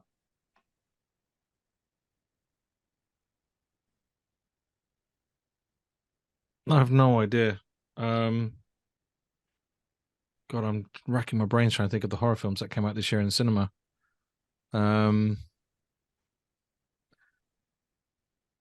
fuck! I thought I almost had it then. I was thinking of what's that film with? You've seen Anthony Starr dying this year.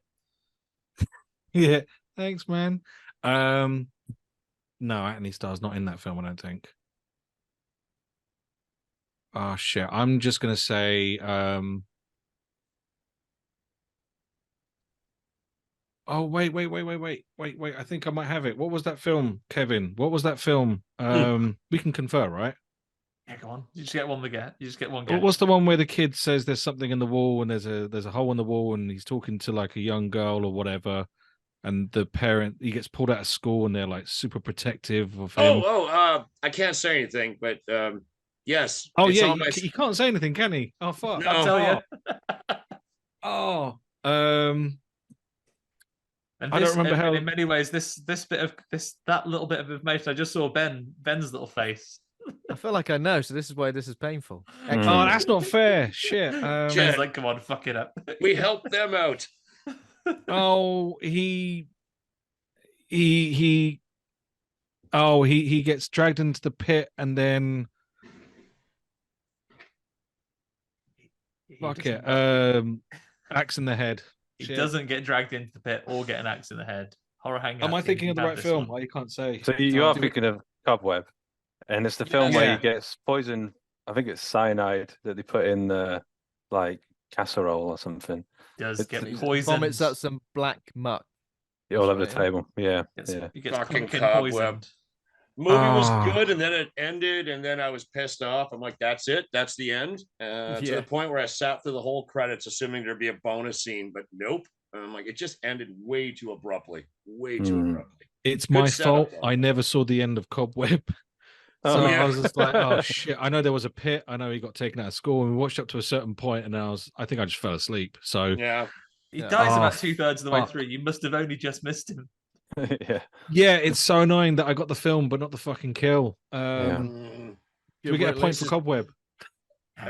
Respect you too much for that kind of charity. Well, you didn't actually say Cobweb. You just said the film. I thought it, Ben. I thought it. Couldn't and you then hear Ben me? knew what you were thinking. He man.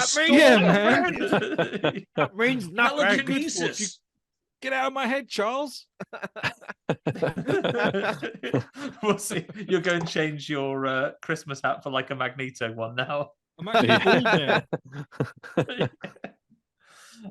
now. Ben, the last one of these, how do they die, is for you. A miserable shut-in and friendly robot breaker, Elvira Parker. How does she die? Elvira Parker. So a miserable shut-in who is a breaker of friendly robots, Elvira Parker. How does she cop it in a horror film? Breaker of friendly robots. So, Freegan? Somebody in Mafregan? Or just Megan? A breaker of friendly robots. I can only think. Is it a film this year? Oh, just give me a shrug, eh? That's what you give me. Can't tell you. Give me a bloody shrug when the Christmas hats come off. Things are getting serious. Crushed by said robot. Strangled by crushed. But she's not crushed or strangled. I'll give you those ones. Not crushed by said robot or strangled by it. Luke, do you have this one?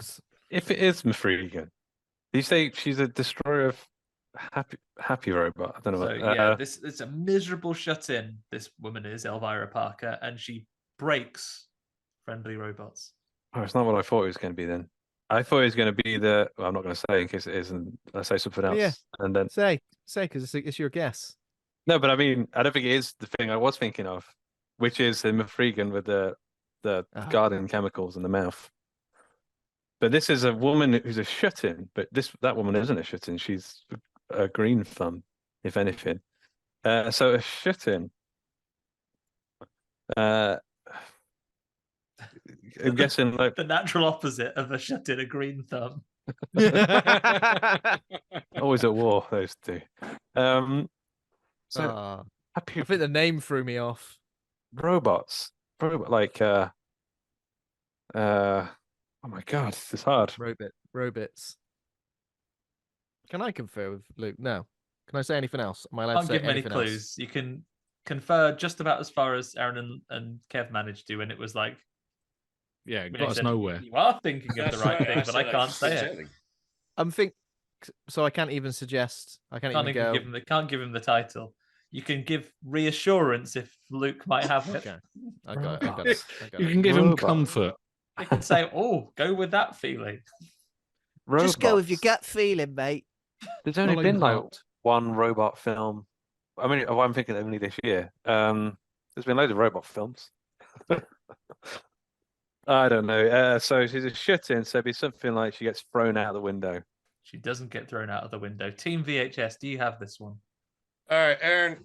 Now, you said robots as in plural. So is she notorious for breaking many happy robots, or are you just being cheeky? I'll read the exact text that I had here. So, miserable shut-in and friendly robot breaker. Robot breaker. Now, Aaron, of course, I always go back to the 80s with these kind of movies. And I try to think of some glorious deaths.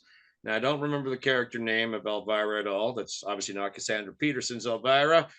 But one of my favorite deaths as a kid that was sort of done by... Oh, no, it wouldn't be because it was a robot, but then it became a human form. But I guess it was still sort of a robot. It would have been Deadly Friend, Wes Craven, and the old shut-in woman got her head blown up with a basketball. But I don't remember if that she would be absolutely correct, Kev. Yes! Nice. Yes! Fuck you, Ben. That death sound is far too cool for it not to be the right answer, to be honest. Yeah. I've only seen the clip. I've not seen the film. But it's a head exploded by a basketball. She breaks. We watched that BB. this year. Yeah, we did. She breaks BB when he's a nice robot. Is this the like robot attacking a Where's Craven? I've not seen it. I think. It's not a good movie, but like a mole. Is it like a? Just need to see the clip of the head exploding. Yeah, that's it. It's just. And the old woman, the recluse. That's the villainous mom from the Goonies. Throw Mama from the train with Billy Crystal and Dan DeVito. Yeah. The name threw me off. Like I feel like if you hadn't said the name, because that for some reason it just made me think, oh, modern film, naming someone Elvira maybe. That's probably why I went. Yeah. Where we are right now, Aaron, you're currently in 4th place with 6 points. Luke, just a little ahead of that on 8 points. ahead by another 1. Ben, you're on 9. Kev, with a couple of saves there, currently 12 points. There we go. Well done. We will move on to All our to next play round, for. however. Yep. Where this time you'll be rewarded, if you've listened to the show before, with like a bit of lateral thinking here and a little bit of a different way to represent ourselves. We say combinations of words about films that you don't see on many other podcasts. So let's continue with that tradition. I've got some lateral thinking puzzles for you in these next round of things. I'll explain each one as they go through. In this first example, I just want to know the film I'm looking for. And I'm going to tell you this with a little limerick about the film that I've penned over these last couple of days. So, Luke, yours is first. Are you ready? Yeah. Same rules as before. I will allow you to go for it first. Your partner can try and save first, and then the other team can confer and go for it if needed if you get it right. Mm-hmm. So, need the horror film that I'm talking about here. There once was a man called Cordell who did his job, his lawful job, really quite well. But when bad blokes in power got him shanked in a shower, he came back and gave them all hell. Okay, so it's Maniac Cop. It's Maniac Cop, correct? Oh, look at that! Good work. Good old Matt Cardle. Good old Matt X-Factor winner. Cardle. X-Factor winner. The chin. Kev has no idea. I'm just playing along. That name has not been ruined for him. Yeah, Matt Cardle's kind of like a British institution. He's not. He's not. He's really not. He was an X Factor winner. Yeah. Oh. The cover of a Biffy Clyro song. Next up, though, Aaron, here's yours. Your limerick is this. Jamie Lee pretends to be a campus skank to pull off a big med school prank. But at the end of the year, when classmates disappear, you've not got David Copperfield to thank. What horror film am I talking about? You got this, Aaron. Oh, shit. I really want to say Flatliners. It's not Flatliners. You got a save in you, Kev? Sure do, baby love. One of the few movies that was shot in Montreal in a warehouse. It was cold winter. David Copperfield plays himself and is in this movie for no friggin' reason whatsoever. And the killer, every time he kills somebody, it's a Halloween themed thing, he switches and uses their... It's Terror Train. It's Terror Train. Terror Train. Shit. Yeah. It's okay, buddy. What does the killer do? He switches and uses their face. Yeah, every time he kills somebody... Alligator, he had the Groucho Marx. You might know the poster, the Groucho Marx with the knife. Yeah, it's a Canadian. It was like Jamie Lee's trifecta: Halloween, Prom Night, and Terror Train. Boom, boom, boom. And then she got Trading Places. Yeah. Awesome. Okay.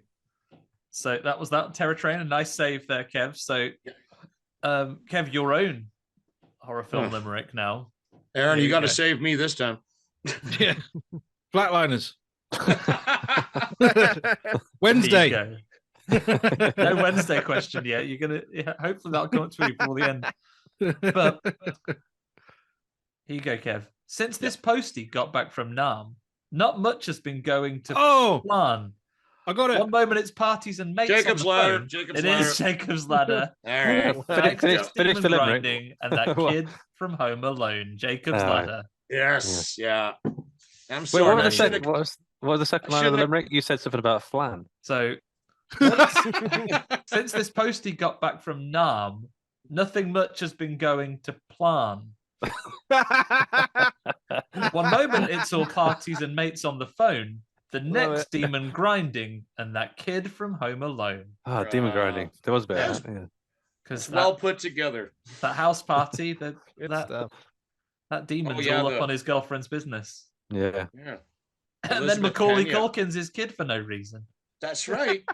And Danny Aiello is his guardian angel, is his masseuse. Yeah. Chiropractor. The chiropractor, Yeah, shit. It's a great film. Yeah. Ring Rames is in there too. I'm going to wrap up the limericks with this one for you, Ben. This bloke is horrible. Is an horrible chap who's really quite fond of a trap. He'll pierce folks with spikes and box ones up he likes, and he'll even get glue on your cats. Oh, it's the collector. It's the collector. Horrible the Not collector. me bloody cats! Hot glue. Does that cat die? Oh, it does die. It gets sliced, doesn't it? I think. Chopped in half. Yeah. By the... Yeah, it gets chopped in half in that window. Yeah. Poor cat. Yeah. Oh, That collector's All a right, piece Luke, of bring work. it down. good work, Andy. Good work. They were Well, lovely. Yeah, well done. As we get on to Yeah, the well done, second man. round of things here, those of you who follow along with the podcast, I know for a number of episodes now, every time Ben does some wonderful artwork, which recreates wonderful film covers that we enjoy over the time. What I'm going to show you next will really indicate that Ben truly is the artist behind the podcast, because I've got a little picture round for you where I've done an artistic representation of some horror films, and I would just like you to tell me what they are, please. Now, Yes. Oh, you boy. may have to. So I am going to make this big. Feel sorry for those people on Spotify right now. Oh, I'm going to get you as I get these things up. What I'm going to ask is, because we're primarily an audio piece, can you please do a little description? Oh, here we go. Luke, here is Okay. yours. Okay. Wow, So- you drew this. Yeah. Wow. I got my felts out. Oh, yes. You drawn yourself. Oh, yeah. Bob, You've actually scanned this in. Yeah, I scanned it in, something. and you can see the rip Oh. on the paper. So to describe it to people, there's a piece of paper Andy? that Andy's physically drawn on with felt tips, it looks like. There's like a young boy with a half dead dog thing pointing at a man with a bib and a knife, a bold man. It could be teeth. It could be Um, teeth. It could be like shark's teeth around his, or something around his yeah. neck. Yeah, and there's like some alright. hills. Well, I mean, are we conferring on this or? This is just for you, Luke. Ben Okay, can okay. save it if it's Okay, cool. And then there's like a Wicker Man-esque looking thing on fire in the background next to something that says CI or CL, or it could just not be that. It could not be letters. And there's like a little black squiggly line above it. So I mean, I'm thinking like there's a half-dead dog. That could be a Pet Cemetery thing. But then, I'm not going to help you. The obscurity of the drawing is part of the challenge, I guess. yeah, the little kid pointing at a man as if he's like laughing at him. But then the man, oh no, he's got to be scared of him because the man's got a knife and a bib or some teeth around his neck. Wow. Okay. Gotta be scared of him because that man over there has got a bib. Big giant old baby. This, I mean, I'm thinking Pet Cemetery, or Pet Cemetery 2, just because of that dog-looking thing. What else could that be? It's got half a face. Is there? Is he, I think there is the a more I'm dog in look- Pet Cemetery 2. the more I'm looking at him, like, is it even a dog? It's gotta be. Sorry, Andy. That's right. Never claimed to be the artist, Ben. I mean, it's not a cat, is it? I mean, no, I don't know. I don't recognize that man with a knife from either of those. See, I think the man is the most spot on bit. I reckon it looks just like him.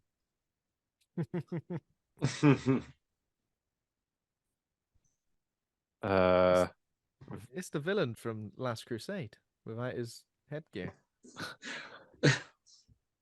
Ving Rhames. No, I think you're thinking it's the villain from Temple of Doom, Molarama. Oh yeah, of course, yeah. Thank That's you. who he looks like. Yeah. You should be on every episode, Kev. This I'd is love really to. hard. What you going for, Luke? Jesus. I wonder not if anyone else Jesus. I wonder if anyone else has a clue on this one. Look at their faces. Kevin looks confident. He always does, though. Aaron looks I could be it's poker concerned, face though. Poker face. like he's left the oven on or something. Ben smiling, so it's a good sign. Okay, I'm gonna go with Pet Cemetery 2. I don't think it is. It's not Pet Cemetery. He said part 2. He said part 2. It's not Pet Cemetery 2. Oh. Yeah, I really don't know. So like an undead dog that this little kid is setting upon this antagonist with a knife. Some sort of ritual thing going on. Is that someone like falling into like a... Someone's on fire as well. Sorry. Someone's on fire. Vat of acid. God. I feel like I'm not going to get it anyway, so... Kill list. It's not kill list. Gentlemen, the year was 1977. That bald man holding the knife right there is Michael Berryman, one of the crazy family members of The Hills Have Eyes. The flaming man on fire is the father. That, I believe, is the RV the kid set the trap up. I don't know why the dog looks half zombie-ish, but the dog does kill Michael Berryman until he comes back. I think the dog's just got like a half black and white. It's like a piebald face, isn't it? It's hard to color in an Alsatian because black would just cover up his eyes. That's true. It is The Hills Have Eyes, the original. It is The Hills Have Eyes. It does Thank look like goodness Michael someone Berryman. appreciates art. Yeah. To be fair, I did recognize. Luke, I thought you were gonna get it. Luke, when you were like describing what you were seeing, I thought the minute you said the word hills, it just would have registered in your brain. You know, like I think hills. Couldn't stop thinking about a zombie dog, like a dead dog thing. But yeah, it's very good, Andy. Well done. Well, I'm going to move on to the second one. Aaron, yours is next. Don't forget to do a description for the people on audio here. Okay. Okay. So we have a scene by a cliff, and we have someone.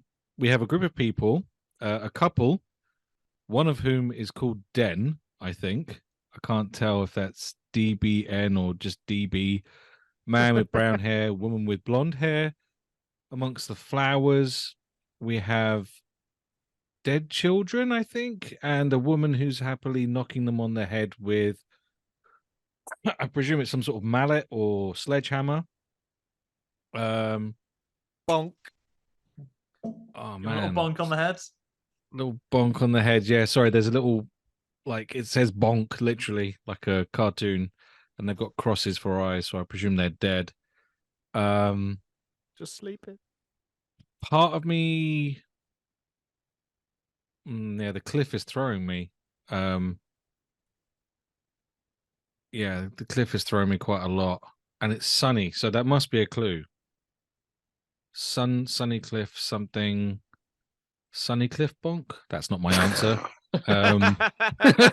Everyone enjoys a sunny cliff. I'm just thinking aloud. I'm trying to work out what it says on that guy's shirt because it looks like that's important. It says DB, sort of. I think I know it, but I reckon Kev knows it as well. See, I had The Hills Have Eyes. That's what really frustrates me, and now I get bonk. She looks quite happy doing what she's doing. So she's sadistic. Does she lure the children away? I'm just going to spit roll for a little bit until Kevin's face lights up, or mine does. I don't know, brother. I think it's something modern. I think it's something. Oh wait, no, I can't say anything. Oh, you think you got it? No, I don't at all. Okay. If I did, I would give you I would wink. I can't do that. Okay. All right. Okay. So something modern, possibly, maybe.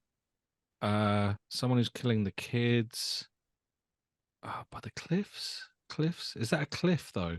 Or I love how you've drawn the sun in the top corner of the thing, which you always had to do when you were a kid. Yeah. Almost put sunglasses on him. Yeah. But the flowers are important. Mm-hmm. Oh. No, that's not a horror film. Okay. Or is it? No, it's not. Ah, fuck. She's screaming. He's going, He's not really that bothered by it. He's kind of a bit sort of like, that's not good. It's so painful when you think you know the answer. What am I supposed to do? I mean, fuck it. I have no idea. I'm gonna go for Sunny Cliff Bonk. Not Sunny Cliff Bonk. Kev, have you got a save in you? I don't think I do, but I'm gonna try. It's like half of the picture makes me. So we got the flowers, which I feel are important. The woman with what looks like a sledgehammer looks very happy, and I think the sun is very important in this picture. I'm not quite understanding the three what appear to be dead children or people. I'm thinking modern. This is just a stab. I'm going to say Midsummer. Oh, for fuck's sake. You would be correct to say Midsummer, Kev. I was all ready to come in with the year was either 2018 or 2019. The year was 2019. Harry Astor already released Hereditary. I bet you the working title, the working title while they were filming though was Sunny Cliff Bonk though. For sure. But yeah, I want that on a T-shirt now, just like the poster, but it just says Sunny Cliff Bonk on it. Sunny Cliff Bonk. Andy, can you do that for me? I'll wear it as a T-shirt. I promise. Yeah, I'll do a Sunny Cliff Bonk. There's plenty of room in that open sky there for me to put that on. This is that famous scene in Midsummer where when you get old, you jump off a cliff, and if you don't quite kill yourself properly, you get a little bonk on the head from a hammer just to finish you off, just tip you over there. And what's the DB for? Douchebag, because he's horrible. He's a piece of shit, isn't he, the boyfriend? I thought you were going to put gaslighter or something on there. I almost dressed him as a bear, but it was a bit complicated. Probably would have been too much of a giveaway. Kev, here is your artist's impression of a horror movie. Fuck a little simpler. Oh, Jesus.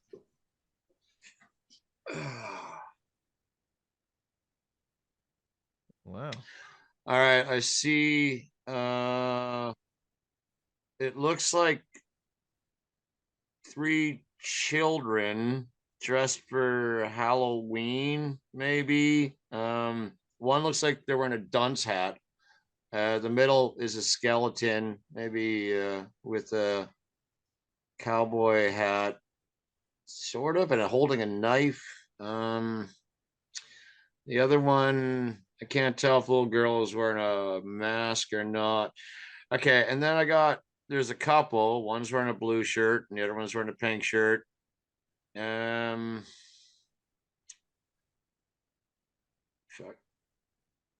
really hoping Aaron can repay the favor here and save me this time. I can't tell if those are children or they're just drawn small. Maybe they're their parents. Kids are going nuts, maybe.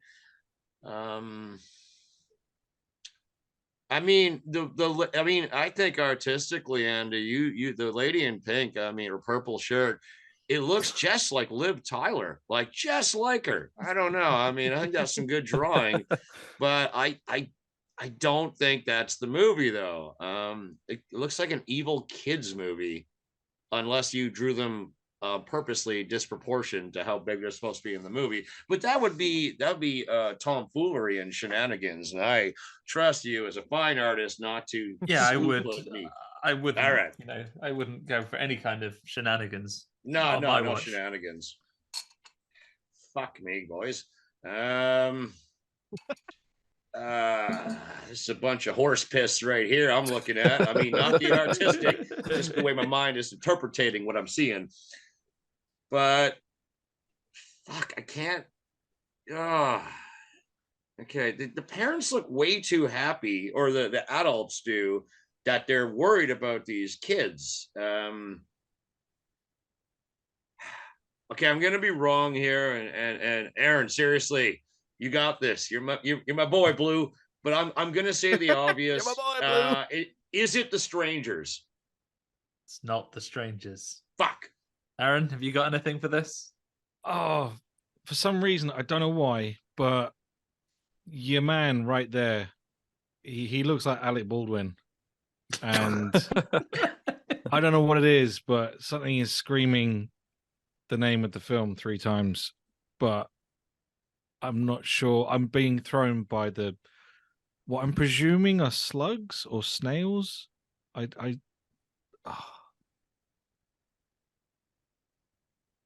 Fuck it. I'm gonna say Beetlejuice.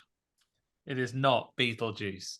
Horror Hangout team, do you have anything? Well, so that's like a little drill bit doll on the far left-hand side. Ah, fuck! I That's know a what little it is. stabbing doll. Oh in the middle. shit! And that's the doll with the dog, the slugs just come out of it for some reason. That's Guy Fieri, the cook, in the blue shirt. And that is Liv Tyler. I've no idea. It's like Dollmaster or something, is it? What's the film called, Ben? Night of the Dolls? Dollmaster? Just called Dolls. No, No. that doesn't sound Can right. we re-steal it back if they don't know it?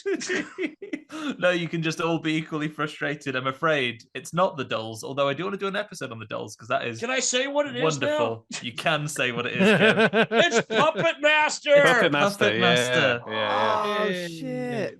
Yeah. Fuck. See, I actually knew the film, but the name of it. When just you said escaped it, and I went, "Oh yeah," I was honestly Aaron, like, when Aaron said those look like little slugs, I'm like, oh, son of a bitch, you know? Yeah. "Yeah." And then Yeah. as soon It's as not Luke our comes out with fault. the drill bit Andy, man, dolly. you need to draw better. Andy, why are they smiling though? They look too happy. I think that's the Puppet They're Master, isn't shouting. it? Oh, They're is not that No. it? shouting, they're They're not smiling. saying, Well, we'll draw next time. Draw. Andy, by when their have you ever mouths. screamed like, on a roller coaster. Right. I'm a bit annoyed that I next- knew that film, but Got the title wrong. yeah. This is Dollmaster. basically just my activity to like pitch for episodes we should do next year. I'd be up for a Yeah. Puppet Master episode. Yeah. Oh, so it's gonna be an episode we haven't done. Okay. Okay, so here is the last one. So Ben, this is yours. Oh Jesus. What There the you hell go. am I looking at? Yeah. What am I looking at? So. Oh, I there's- got it. I got it. I got it. Yeah.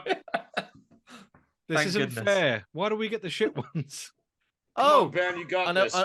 I know what it is. I'll describe it first though. Okay, so we've got a lady with black hair and a purple dress and fishnets. And it Oh, looks I know like it is. she's built from bits of body. There's a box full of body parts. It looks like I was going to say a toy box. I was going to say little kids, but I'm assuming it's Aaron's just like raging. a scientist guy, and then whoever that guy is. But it's Frankenhooker, right? It is Frankenhooker. Very good, Ben. Good drawing. I was Ben. I was really confused until I But you saw drew this, the- Ben, didn't you? You drew that, didn't you? yeah. Andy sent me a message. You went, mate, how would you draw this then? I go, well, Yeah, knock off a Yeah. Frankenhooker for me, would you? start on the. What I would start with is the fishnets. Put as much time and effort into those as possible. And then can you draw Beetlejuice, but it's really going to be Puppet Master? Fucking hell. And Andy, then I'm do not the- knocking your drawing skills at all. I mean, Suncliffe I Monk. think I That's still great. They're all want that good. t-shirt. Well done, Andy. A Oh, nice. Andy, I proudly hang those in my video store, my friend, framed and everything. Well, the originals are available. I'll send them out. Even Beetlejuice. Right, let me just put the scores in. Now I'm not sharing a screen anymore. Let me just give. So there was a save. So Ben got his own. So Ben can go on there. And then Kev, you picked up 2 of the points available for that one. So I put that into your column just there. And there we go. The next bit of lateral thinking I have for you, regular listeners to the show will know that we enjoy a lovely bit of the name game here on the program, where we take the plot of a film and we change it ever so slightly to make a fictional film that has a similar, often rhyming title with the originals. But of course, I'm not talking about a single episode right now, so I've had a little bit more description to try and give you a clue. I don't want the original film in this case, everybody. What I want is the name game version, the parody version, the incorrect fictional film version that we've made up. And we will start with you, Luke. Are you ready? Yep.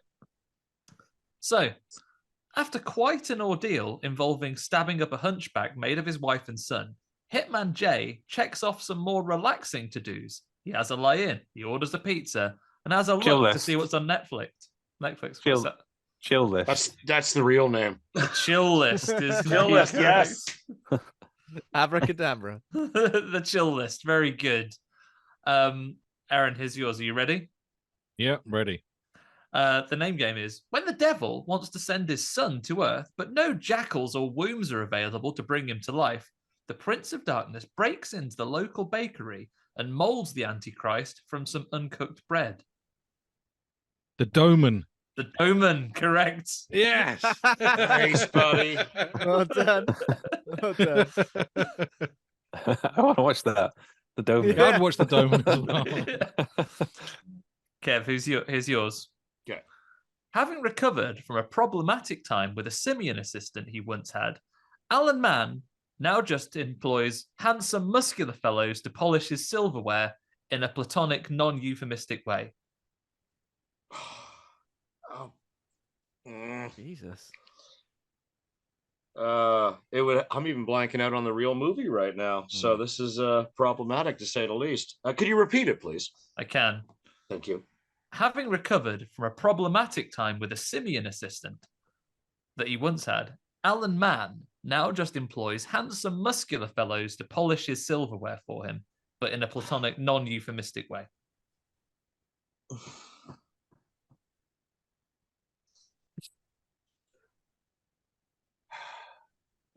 I got nothing. I got to be honest. I can't even think of the actual movie, and let alone rhyming it or Aaron, can you help me out here, or is this non-helpful? I don't know this you can one pass either. it to Aaron if you.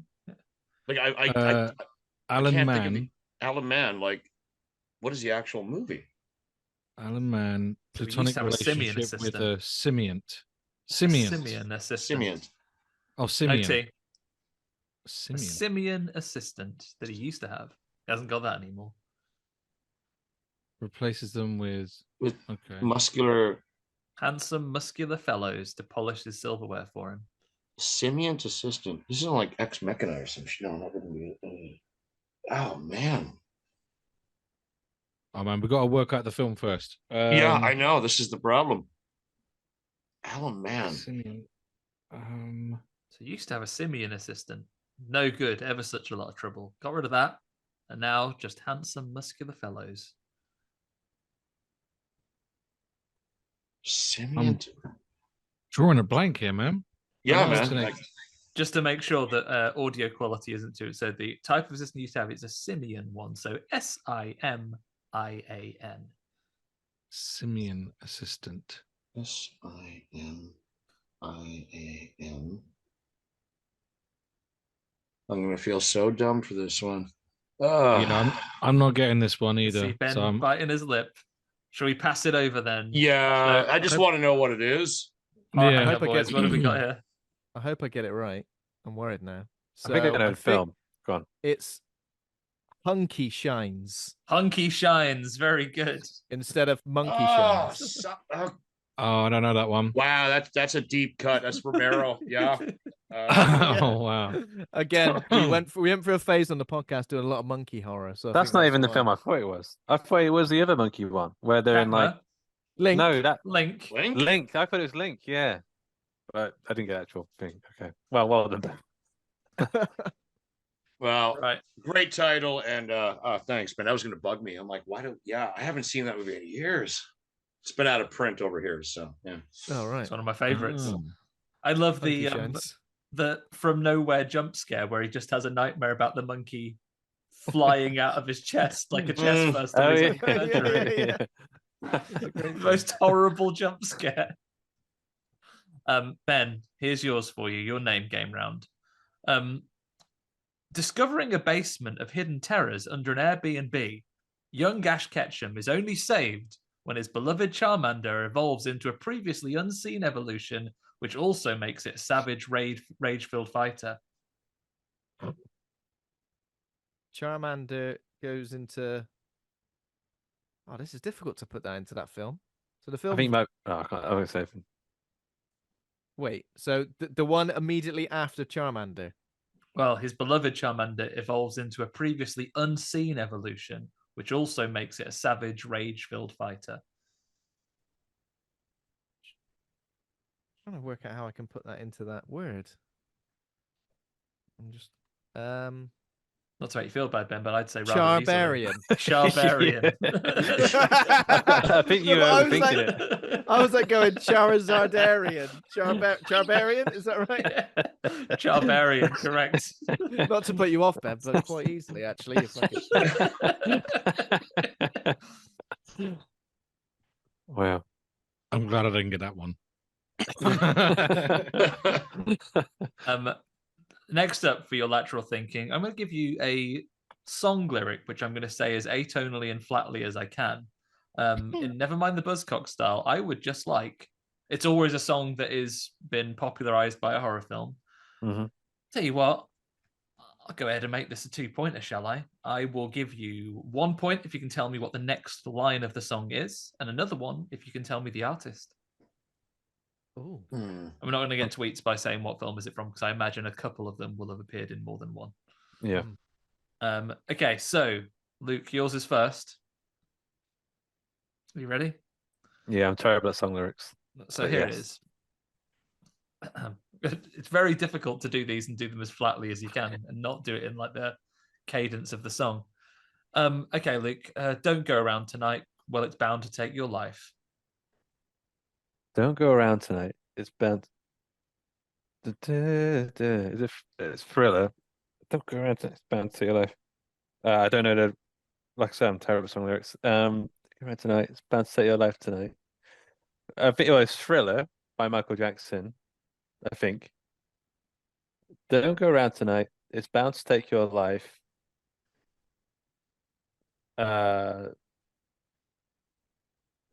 Watch out for kitchen cupboards because someone has a knife. I don't know. It's not that. Ben, have you got a save on you? What? So what is it? Don't go around tonight. It's bound to take your life. Don't go around tonight. Well, it's bound to take your life. Is it Thriller? I don't know if it is Thriller, you know? It might not be. Can't confirm or deny, actually. Don't go So around, it's bound to take your life. Is the next line Thriller Night? it's not Thriller Night. Team VHS, have you got a steal on this one? I'll read it to you one more time. I know the lyric. Don't go around tonight. Well, it's bound to take your life. Aaron, you think it's Alice Cooper, the man behind the mask from Friday the 13th? Hang on a second. I'm trying to come up with the rhythm. He's singing it in his mind. You're with your baby and you're alone, but you're not alone. You're deep in love, but you're deeper in the woods. You have to be. You think you're doing all right. But you're not all right, and you're not alone. Something, yeah. It's like his Don't ears. go around tonight. Alice back. No, it's not Alice Cooper. That's not It's that, Alice no. Cooper. No. No. Don't Get go into that. around tonight. Oh, it's bound to take you. Oh, fuck. It's bound to take your life. Is it from Fright Night? No, it's not. Do. Sorry, I'm just putting Fright Night songs in your head now. Sorry. Dude.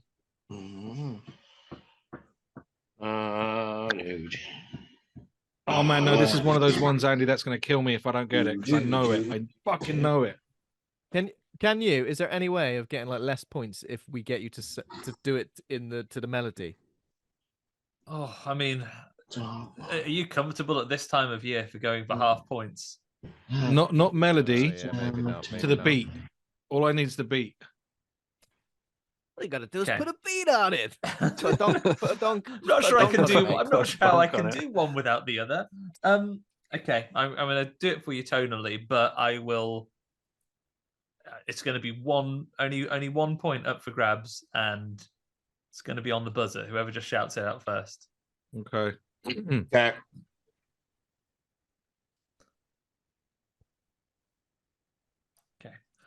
Don't go around tonight. Well, it's bound to take your life. There's it's a werewolf. Batman film, Rising. Batman Rising. Yeah. Batman Rising. Batman Rising. Shit. Revival. What's the song? What's the Bad why? Moon Rising, Moon but Rising. CCR, American Werewolf of London. Ah! So what's the Yeah. Oh, man. So what's the line? There's a bad moon. There's oh, a bad there's moon bad on moon the on the right. right. Don't go around tonight. I'll take it off. Pure chaos. There's Right. a bad moon on the rise. Yeah. I was like, Yeah. at least, I was like 10 seconds behind everybody else. Fuck, was I like, knew That as was soon as like that was like when my mum like offers. My mum's got loads of dogs. My mum like gets some food out, and all the dogs go mental for the food as soon as it comes out. It's exactly the same energy. Right, Everyone I'm just gonna- like jumping. Based Who got it on first? that I absolute have no carnage, idea. I'm gonna split that point between Aaron and Luke. Yeah. Good work. Good work. It's like one of my favorite bands and songs as well. How did I not know that line? What the fuck's I'm wrong so with me? disappointed. Yeah, in myself. You say it's one of Right. your favorite songs. You thought it was Yeah, I Thriller. love it. Well, yeah, I don't know. Thriller I don't know time. lyrics. I never know. I just like sing along to like make stuff up as I go. What a Scooby Doo cover. Raggy? Right, here is Aaron. Here's yours. Are you ready? No, but do it. Maximum time. Remember, you could get 2 for this if you're able to give me both. Oh, is that a lyric? The next lyric and Oh. the and the artist. Oh no, sorry, I must say you're wrong. Won't you listen to me? Oh, God.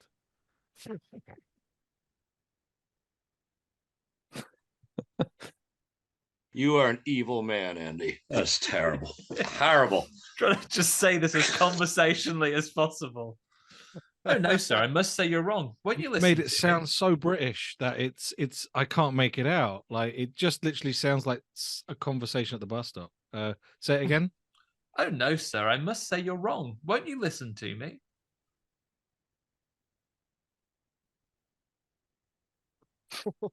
Brutal.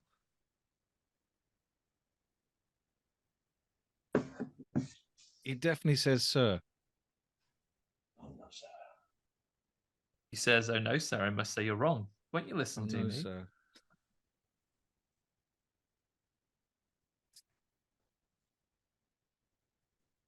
Fuck it. I don't know. I honestly don't know. This is Kev, have you got a save on this one?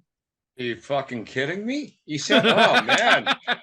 all I'm picturing is fucking Tim Curry in the Rocky Horror Picture Show, the way you pronunciated it. But oh no, sir, I must say you're wrong. I'm making up beats in my head. I mean, Won't you listen to it could be anything from like the Fat Boys off the Nightmare on Elm Street 5 soundtrack to Kev, it could be a musical. to the. It sounds like 2 characters. It sounds like a character. Like it sounds like a musical. Yeah. Oh, Oh, hang on. Is that a recognition from Ben? Shut up, Ben. Andy, what was the line? What was the line again, Andy? Not even your turn. It is. I say, "Oh no, sir, I must say you're wrong. Won't you listen to me?"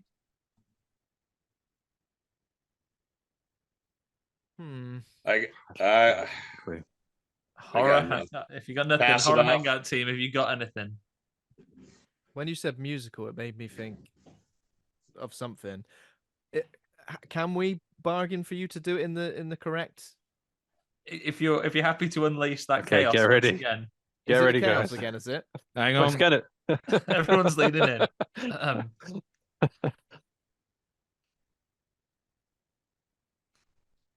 Oh no, sir, I must say you're wrong. Won't you listen to me? Okay, maybe not the chaos. No. Oh no, sir. Now Say you're wrong. it sounds even more like Won't you The musical. listen to me? Yeah. I'm thinking. Oh, fuck. Sing it again, So- Andy. But do it like Oh a, no, sir, I must say you're wrong. add a minor third harmony Won't you to it. listen to me? Is it? Oh, see, I can't think of the title. I can't think of the next line, and I can't think of the artist. But I'm trying to work out what film it's from. It's because it does sound like a musical, and I'm thinking it's the intro song. If I say it though, am I just going to give it away? And someone else is going to know what it is if I say. I might know what it is. All right. Okay. Can I just confirm with Luke, or I think at this point Or is it we're in I uncharted think it's territory, free just for all trying- right now. is it the intro song to Little Shop of Horrors? No. Ah, well, there we go. I've no idea. I wouldn't have And by the got time you got any actually point. move on, the next line and the title of the song is "Goodbye Horses." It's, of course, Silence and Lambs. Q Lazarus from Oh Silence shit! of the Lambs. Silence and Lambs. Oh Damn. man. Ah. Dude, He's No, livid. I don't think I would have got there. Ooh, you know, Yeah. that would have been actually more helpful. You just would have did the ooh part. Of Yeah, the weird yeah. voice, you know. Or- Forget the or if you lyrics. Or if he just stood up and recreated that moment from the Yeah. film Yeah, just right now. tuck it in, but just do it in monotone, like, oh no, sir. I almost did that as one of the pictures, you know. I'd fuck me. Right, Kev, here's your song lyric. They tell me it's good for me, but I didn't even care. I know that it's crazy. I know that it's nowhere, but there's no denying that. ... Tell me it's good for me. This is so hard. I'm not getting It's any really of these, hard, to be yeah. honest. Yeah. So what I've tried to do with this is, you know, not just rely on your horror trivia knowledge, but challenge you in all sorts of ways. What was do it again, Ben's Andy? gone. You know, They tell me it's good for me, but I don't even care. I know that it's crazy. I know that it's nowhere. There is no denying that. ... I know those words, but I Yeah. think we all know those words. But yeah. Tell me crazy.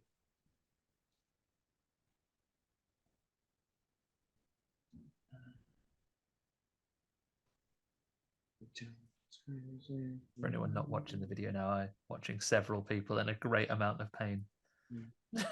What was it again? They tell me it's Go. good for me, but I don't even care. I know that it's crazy. I know that it's nowhere. There is no denying that. ... Taylor Swift song, is it? For fuck's sakes. No idea. Done a lot, but not this one.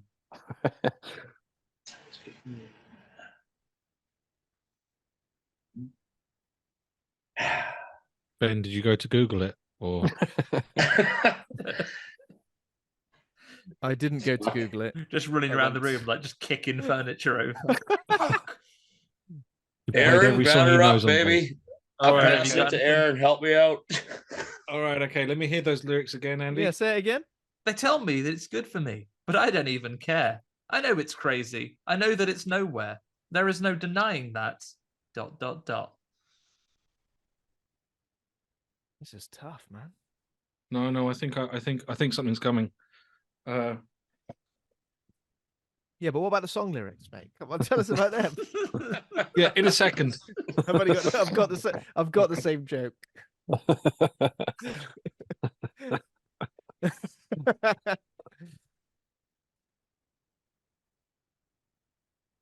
Oh, this is going to be another one of those ones that fucking Gonna be another haunts me if I brutal don't one. get it right. Horror Hangout team, before I throw it out for the carnage, With the wolves. what have you got? You're gonna have to I give don't it to me one more time. Go on. One last time. I'll give you a few seconds because I guess everyone wants to go to bed eventually. But they tell me it's good for me, but I don't even care. I know it's crazy. I know that it's nowhere. There is no denying that. No, good for me. I don't need nobody. I've no idea. No need no one. That's It's so good 80s. for me. So 80s. Yeah. Oh, no idea. You have to sing it, Andy. Right. Is that from Fright Night? It's not from Fright Night. Stop saying That's it's the not default from- answer. It's Fright Night. It's Wednesday. Flatliners. Flatliners Wednesday, Fright Night. Okay. Suncliff They tell Bonk. me it's good for me, but I don't even care. I know that it's crazy. I know that it's nowhere. There is no denying that. It's Hit to Be Square. It's him to be square. Oh, Yeah. shit! What is American it? Psycho. Tell me American I'm Psycho. crazy. Oh, American Psycho. Yeah, Oh. American Psycho. Fuck. what was the band Oh. in the song? What was the It's lyric hip in the? to be square. Him to be square. Huey Lewis and the News. Is The thing is, the lyrics that lead up to like the famous part of a song are really easy to forget. yeah.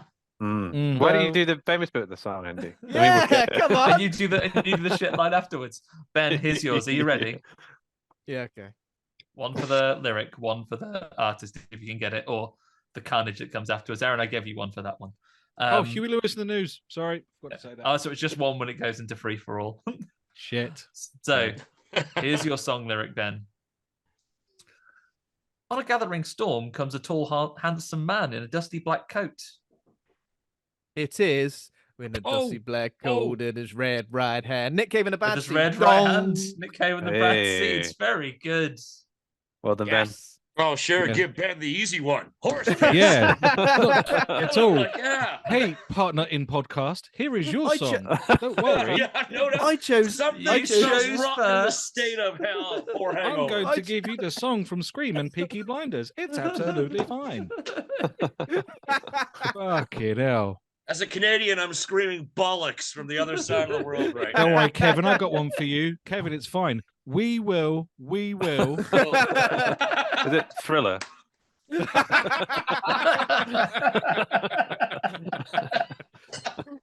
Oh. Right, and Oh, yeah. finishing our lateral thinking round, something a little gentler. I've just got a bit of a cast list for you. What can you tell me the horror film from this little cast here that I put together? Luke, you're up 1st. In what film would you see a cast composed of Leslie Bibb, Brooke Shields, Quentin Rampage Jackson, Bradley Cooper, and Vinnie Jones? Standard stealing rules apply. Midnight Meat Train. It is Midnight Meat Train. Very good. Ooh. Just Wow, building you I'm- back. Just building you back up after this. Lovely stuff. After these difficult ones. Aaron, you're up next. You picked a harder one, but you have here for your one. Oh, Judith bloody hell. Roberts, Bob Gunton, Ryan Quanten, and of course Donnie Wahlberg. Oh, of course. Donnie Wahlberg. Oh, shit. It's a Saw movie. Oh, fuck. Oh, Saw 2. It's not Saw 2. Give you a little hint because that was harder. It's not a Saw movie, but it has some shared creative thought. Kev, have you got a save for this one? So Judith Roberts, Bob Gunton, Ryan Quanten, and Donnie Wahlberg. Man, Donnie Wahlberg's in movies. Well, I know Ryan Quantum from generally True Blood. That's I know he's done movies and shit. He's got a career. Donnie, he's trying to cling on to his brother's fame, and he'll always be And the his skinny family kid. restaurant. Yeah, and he'll always be the skinny kid from The Sixth Sense. Who shoots Bruce Willis. Oh, yeah, shit. Yeah. But like I'm thinking genre movies. I'm assuming that Ryan Quantum uses an American accent in this movie, as he always does. It's not a trick question. It's not Sixth Sense, is it? And all those people were in it. No. There's that would have been hilarious. So, without using Bruce Willis at all, they were just background extras. They were playing the dead people. Yeah. No, I'm not that mean. Fuck. Yeah. I gotta be honest, I'm not gonna know this because I'm just not a big enough fan of any of those actors to give a shit, to be honest. I probably haven't seen this movie. Wait, is it a Blumhouse movie? Seems like a Blumhouse movie. I'd have to Google that, but I think it is.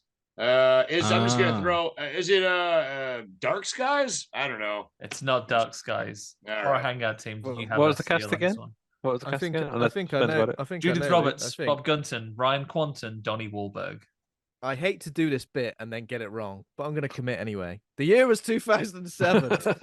James Wan had already got a couple of Saw films under his belt, but him and Lee Wannell / 1L teamed up again to make a movie about a ventriloquist ghost woman. Had no children, only dolls. And no children, only dolls. Is it Dead Silence? It is Dead Silence. I just sold that yesterday in the store. Oh, no. I honestly, Donnie Wahlberg, I only know for Saw. Was it Saw 2 he was in? Yeah, Saw 2, Saw 4. 2 and Dead Silence. That's the only two films I know of him. So natural. And Wahlburgers. Kev, here. I should have had that, man. That one. Anyways, Okay, here's your listen. cast. In what film would you enjoy Claire Duvall, Jordana Brewster, Salma Hayek, Josh Hartnett, Robert The Patrick, Faculty, Famke 1998. Janssen, The Faculty. Oh, didn't even That's a good didn't even cast. need Elijah Wood or No. Usher. Redeemed. Usher, fucking Good hell. work. Redeemed. Yeah. Redeemed. Okay, feeling better.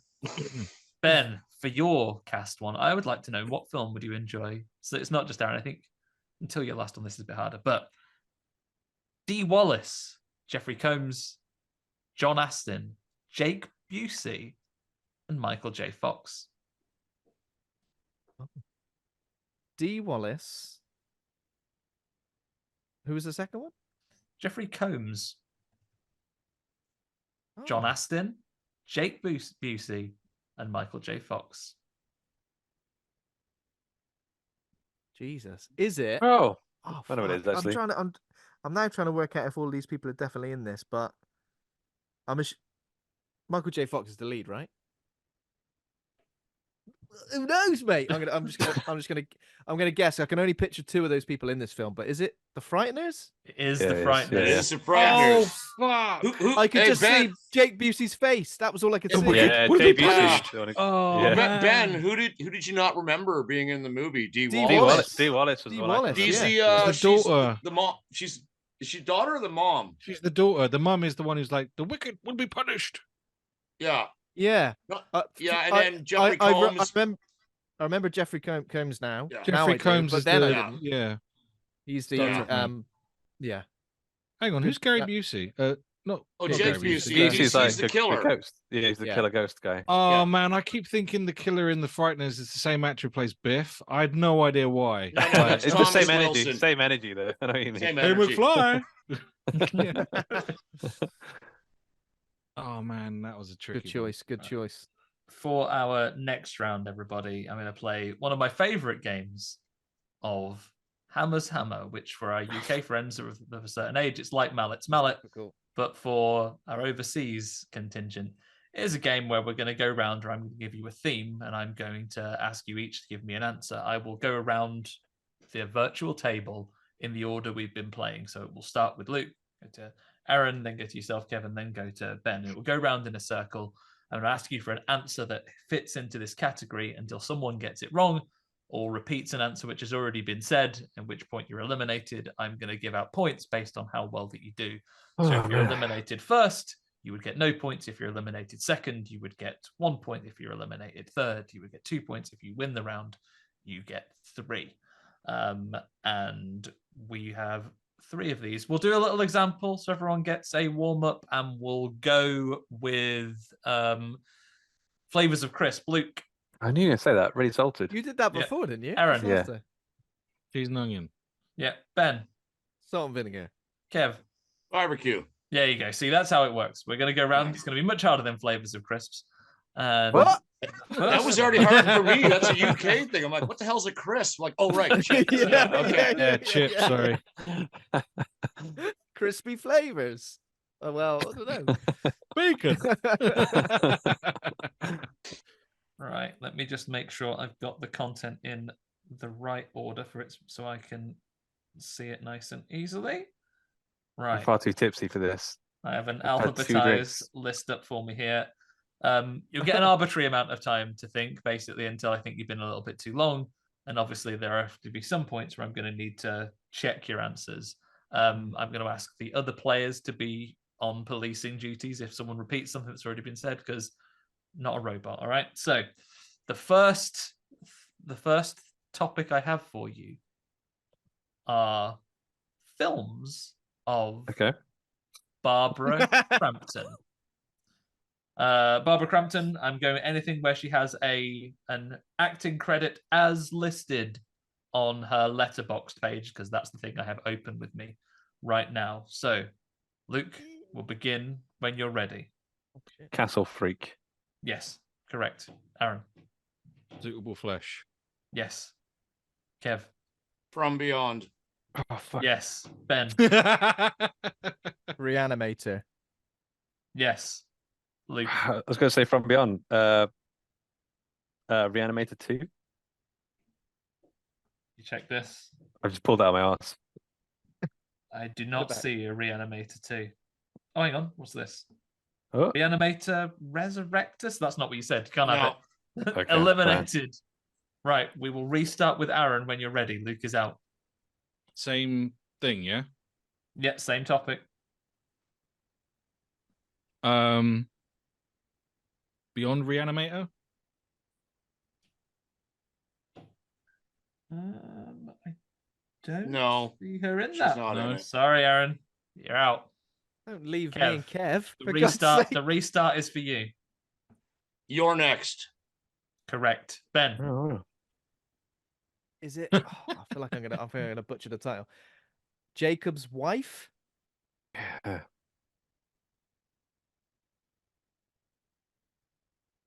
Oh no, I don't like that silence, Andy. It was a newer one, wasn't it? Yeah, I think that's right. Yes, it's fine. Just the poster wasn't particularly clear. Kev. Beyond the Gates. It's good. Ben. Oh dear. Oh shit. I'm trying to think of if there's another Stuart Gordon one in there. Have we named all the Stuart Gordon ones?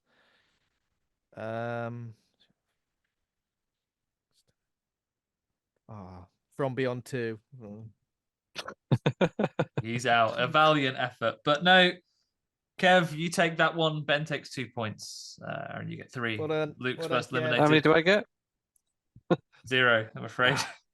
You could have also had films including Blackouts, Chopping Mall, Cold Harvest, Culture Shock, Day of Reckoning, Dead Night, Blood Brothers, Death House, King Knight, film. Little Sister, Lords of Salem, Starmaster, Reborn, Robot Wars, Stay Robot Out, Wars? Stay Alive.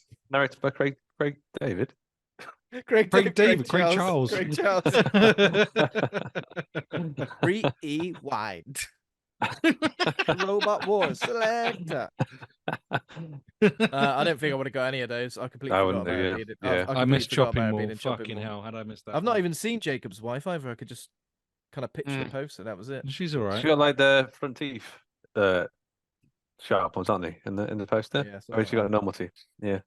Just got normal teeth. Right, let me get the next category list up there while we celebrate this one. So, gonna stick with the work of a person in the film space, and I want that one. Next up, let me make this into film popularity because that's harder to navigate through. Alphabetized. I have it ready. Mm-hmm. I would like now, we'll restart back at the beginning with Luke again. Films directed by David Cronenberg. Luke, you may begin when you're ready. Rabid. Yes. Aaron. Pulling that out first. Videodrome. Yes. Kev. Fast Company. Yes. Ben. A History of Violence. Very good. Luke. Crash. Yep. Aaron. Oh, God, think. Oh, fuck. Oh, I'm trying to think of the name of that film with the one with fucking Alfred from Batman in it. We'll call it 5. Pass me. Oh, he's out. Well, Kev, restart when you're ready. Okay. Scanners. Yes. Oh, fucking hell. Ben. Crimes of the Future. Yes. Luke. Eastern Promises. Oh, that's a good one. Yes. Kev. The Fly. Yes. How have we not said that one yet? Yeah, that was. I was thinking that's got to be the next one for me. I hate this game. I went blank. Me next. Yep. The Brood. Yes. Luke.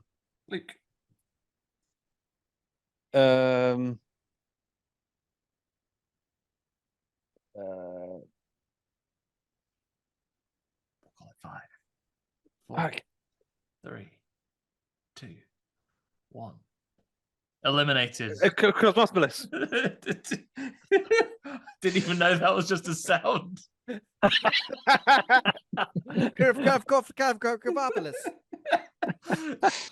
Kev, ready to restart when you are. Oh, yeah, I think what he meant to say was Cosmopolis. Cosmopolis, correct. Yeah. Ben? Oh, shit. What was the one before Crimes of the Future? That's what I'm thinking of, right? The Robert Pattinson one. Is that the one you meant? Yeah. Oh, shit. It's got to be another body horror one. There is.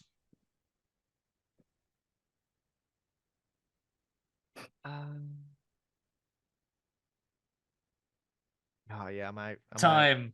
Another victory for Kev on that one. You could have also had Dead Ringers. Dead Ringers. That's what I was trying to think Dead of. Ringers was the one I was thinking of. Dead Ringers, Existence Dead as well. Zone, Existence, Dead Zone. Yeah. Oh my God, he's done some bangers. From the Yeah. Drain, Oh man, Shivers. no, Shivers was the one I was chance. blanking on Shrouds, before I Spider, found. Tourette's, Stretch, Winter Garden. I was thinking it was like I was trying to think it's a 70s-ish one where there's like dancing in some sort of building. And I kept thinking maybe that's Rabbit, but that was Shivers, That's right? Shivers, It's right? like a little, Yeah. Yeah. When you're dancing in the pool at the end. Yeah. The sexual parasite one. Yeah. Yeah. I went Naked completely Lunch. blank. I can't believe It's that. hard. It's hard then. Naked Yeah. Lunch was another one. As soon as you said Scanners, I was just there. like, "Fuck you!" I can't When believe someone says the one that you kind of lined up in your head, that's like it throws you off so much.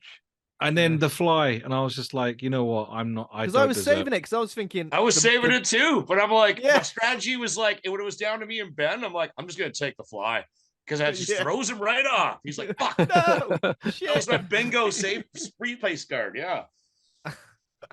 So no, I've been watching a bunch of Cronenberg recently, and it's just like it just went blank, and all I could think was he was in Jason X, and that was it. I kept thinking what I've seen him in, not his actual films, and thinking, why would you do that? He was in Star Trek Discovery. Why would I think that? Like, what's the point? Have you got another one, Andy? That was I've fun. got one more to finish this one. I feel that Aaron in particular, if you don't win on this one, you're going to feel awfully upset. I will say that we will never speak again. This doesn't necessarily have have to to be the films of Aaron Truss. That's not fair. not the films of Aaron Truss. That's going to be a very short round. I think this is one that may even be closer to your heart, though. I will say it doesn't have to be horror films because I'm not sorting by genre. It could be any films that this actor has a film credit in. Tom Atkins, please. Hello, ladies and gentlemen. Okay, let's go.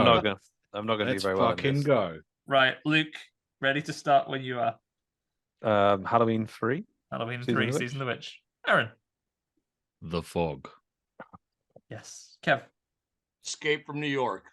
Yes. Ben. Night of the Creeps. Yes. Luke. I was going to struggle with this one. I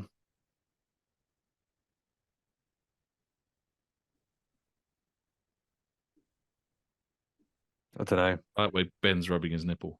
That's how he sends me his telepathic thoughts. Oh, see everyone. There's the other one. There's the other one. I don't know. That's I'm time. blanking Luke on is it, to out. be honest. Yeah. Aaron, we can recommence with you when you're ready. Yeah, we can. Maniac Cop. Oh, see, I could have got that. What the fuck? Kev. Creep Show. Can't believe you've There done we it again, Kev. I can't believe you've done it again. You're welcome. Shit. Oh. Maniac Cop 2. Let me check the tapes. I don't believe Even he a is. little This is a cameo. flashback. A little flashback, please. Flashbacks don't count. That's horseshit. He is only in Maniac Cop 1. Maniac Cap. Maniac Cap. It's coming. Aaron, you ready to restart? Yes, I am. Yep. Oh, sorry. My Bloody Valentine. Correct. Kev? Oh, yeah. Stole that one, you bastard. Sorry, man. Yeah, don't feel George good, A. Romero's Bruiser. Give a look at Bruiser. Correct. Aaron. Oh man, this is tense. Do documentaries count? No. If it's on this letterbox page, I'll give it to you. Oh fuck it! I'm just gonna go with it. In Search of Darkness. Oh come on! I know you're a partner, but come on. It's on there. I'm clutching at straws. It's the on there. making of the fog. Fuck me. Yeah, I mean, like the making of Halloween 3. Like, no. Can we do special features? I hope he makes it. He wasn't that long, but I'm gonna say it goes by the title Sean S. Cunningham's The New Kids, starring James Spader, 1985. It's good. Tom It's Atkins in. should be Aaron. Deep cut. Search of Darkness Part 2. Oh wait, was he? Oh no, wait. No, that's I'm cheating. Come I'm on, just no, being no, a no, dick. come I'm on. just being a dick. So you could No, just. no. I got this. Fuck.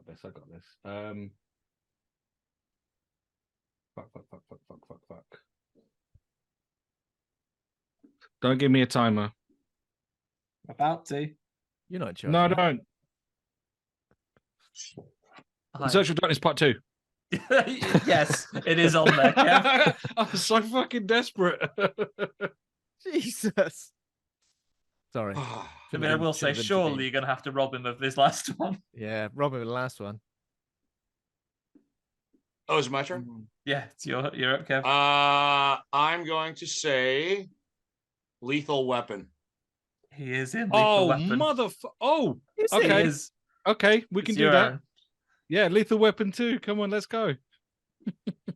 Oh, wait, no, he's not in it. He is Too not late, in Lethal Weapon 2. You got cocky. He's absolutely pulled your pants down. Trousers and Oh, I pants. thought he was in Lethal Weapon 2 as well. Oh, no. I love the Love confidence you. and then the sudden realization in Aaron's face. Oh, no. And the fact Lethal it's Weapon recorded as well. 2. Oh, if Tom Adkins sees this. If you slow it down, you can see the moment his heart broke. I'm not Ralph. Oh, Oh, dear. Right. that was tense. We're going to move on from there, everybody, to a little game, the higher and lower game, where each of you has a little theme. I have 5 possible answers for you where you're going to go. And I want to know if the number or whatever it is we're talking about, I'll explain to each of you. Is it going to be bigger or smaller, higher or lower, whichever it is in the thing we get through? I will, for the purposes, once again, I've written all these things, so I will give you 1 point for each that you get correct. I will give you an extra point if you make it all the way through your 5 without a mistake. Wow. Luke, we will begin with you first. And from set 1, the thing I have for you is page counts of Stephen King books. Okay. This is per their Amazon listing. If you have very large print on your Kindle, I can't be responsible for that. Okay. So I'm going to start with, you know what, I'll do the numbers afterwards, but I'm not going to tell you what the actual units are. I'm just going to play the higher or lower game to begin with. Okay. Yeah. So I'm going to begin. Your starting point is Cujo, but I want to know the Tommyknockers, more or less pages? For fuck's sake. I'm going to... Cujo's is like all one chapter. I don't think we have a huge page count for like 600, which is still huge, but it's Stephen King. I think Tommyknockers was wrote when he was on cocaine, so he would have gone really crazy with that one. So I think Tommyknockers would be higher. Tommyknockers is higher. So for part 2. I'm trying to work out what... Good work. I'm going to say it's like 900 pages, potentially. I'm not going to tell. I'll tell you at the end. Sorry, I'm just trying to gauge it in my head. So you're at the Tommyknockers right now. Uh-huh. But is Needful Things more or less pages? Needful Things is quite chunky. Tommyknockers. Just look at my bookshelf. I don't have Needful Things. I feel like you would have thrown a lot of needful things because it was this big Castle Rock book. So it could be close, but I'm going to say Needful Things is higher. I think Needful Things is lower than the Tommyknockers. What was the page count? I'll tell you at the end. Oh, we're still going. We'll continue from Needful Things though. So right now you're on Needful Things. All you know right now is that it's less than the Tommyknockers. Okay, let's say 800. But is that more or less than it? Well, sorry, is it higher or lower? So is the thing it'll be higher. It'll be like 1,300 pages. It is higher.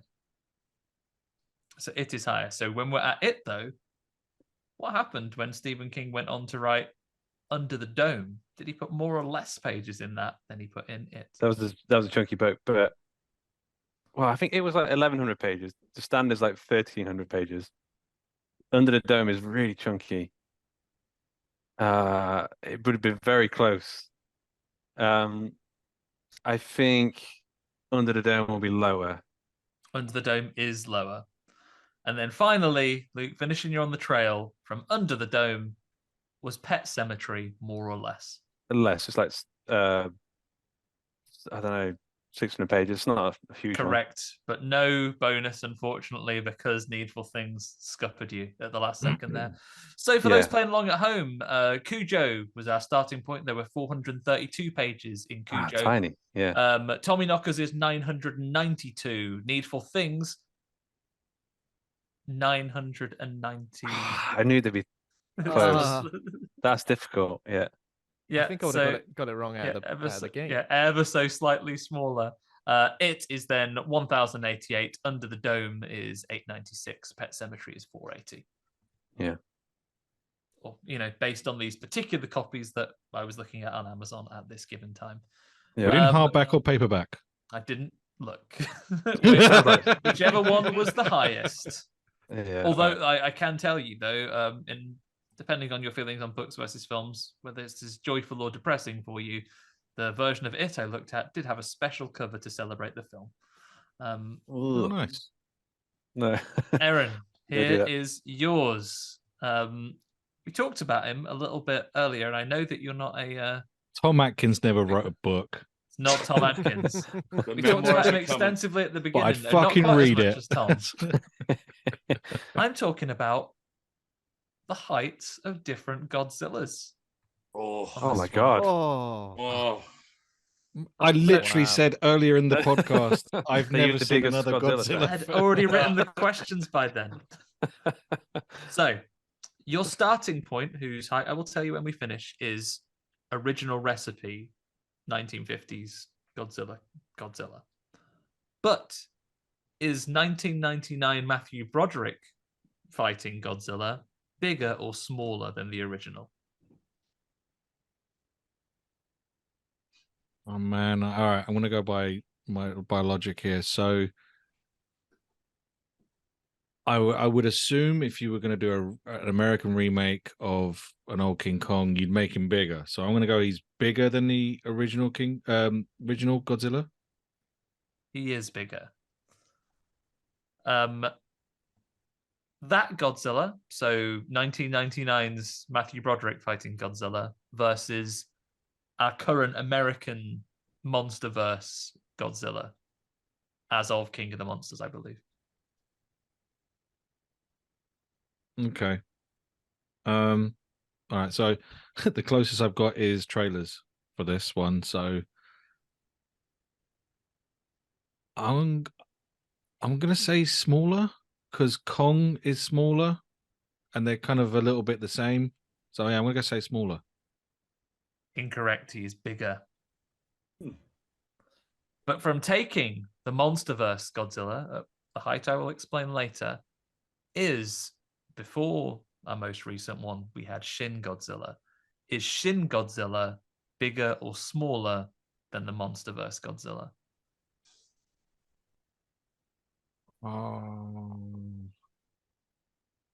I remember the trailer as well. Oh shit! And I remember it being a huge deal as well. I want to go bigger because I remember bigger. He He's smaller.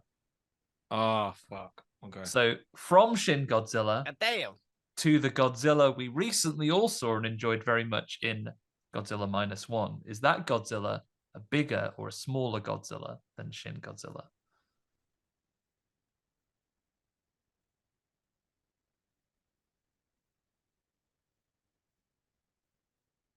I'm going to say...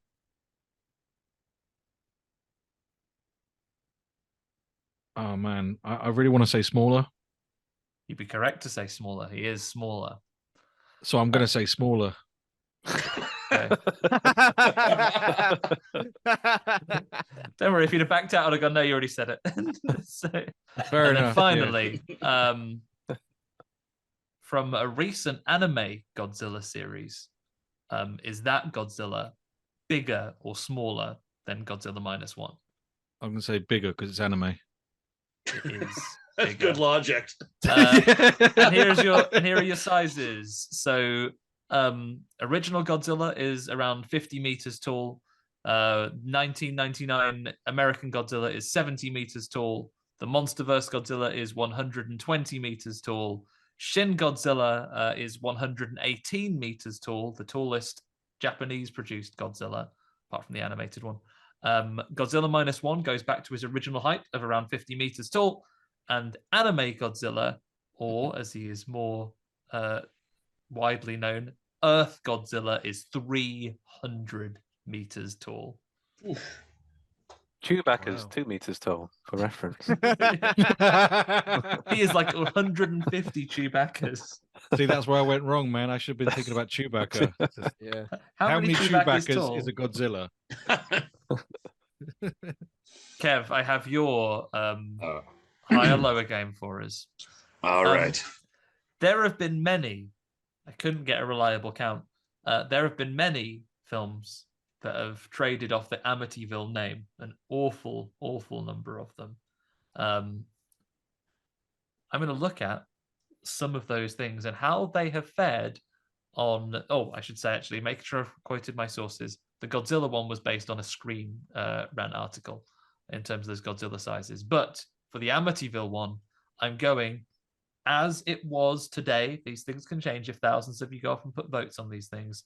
The audience rating on IMDb of these various Amityville films. So your starting point that I'm going to get you to begin from is the original Amityville Horror. But I would like to know, the 2005 Ryan Reynolds remake of that film, did it score higher or lower from IMDb users? I'm going to say higher. It was lower. Oh. Off to a great start. I'll tell you exactly what that was shortly. So the 2005 remake is where we are right now. But then in a more recent release, Amityville Emmanuel, was that higher or lower than the 2005 remake?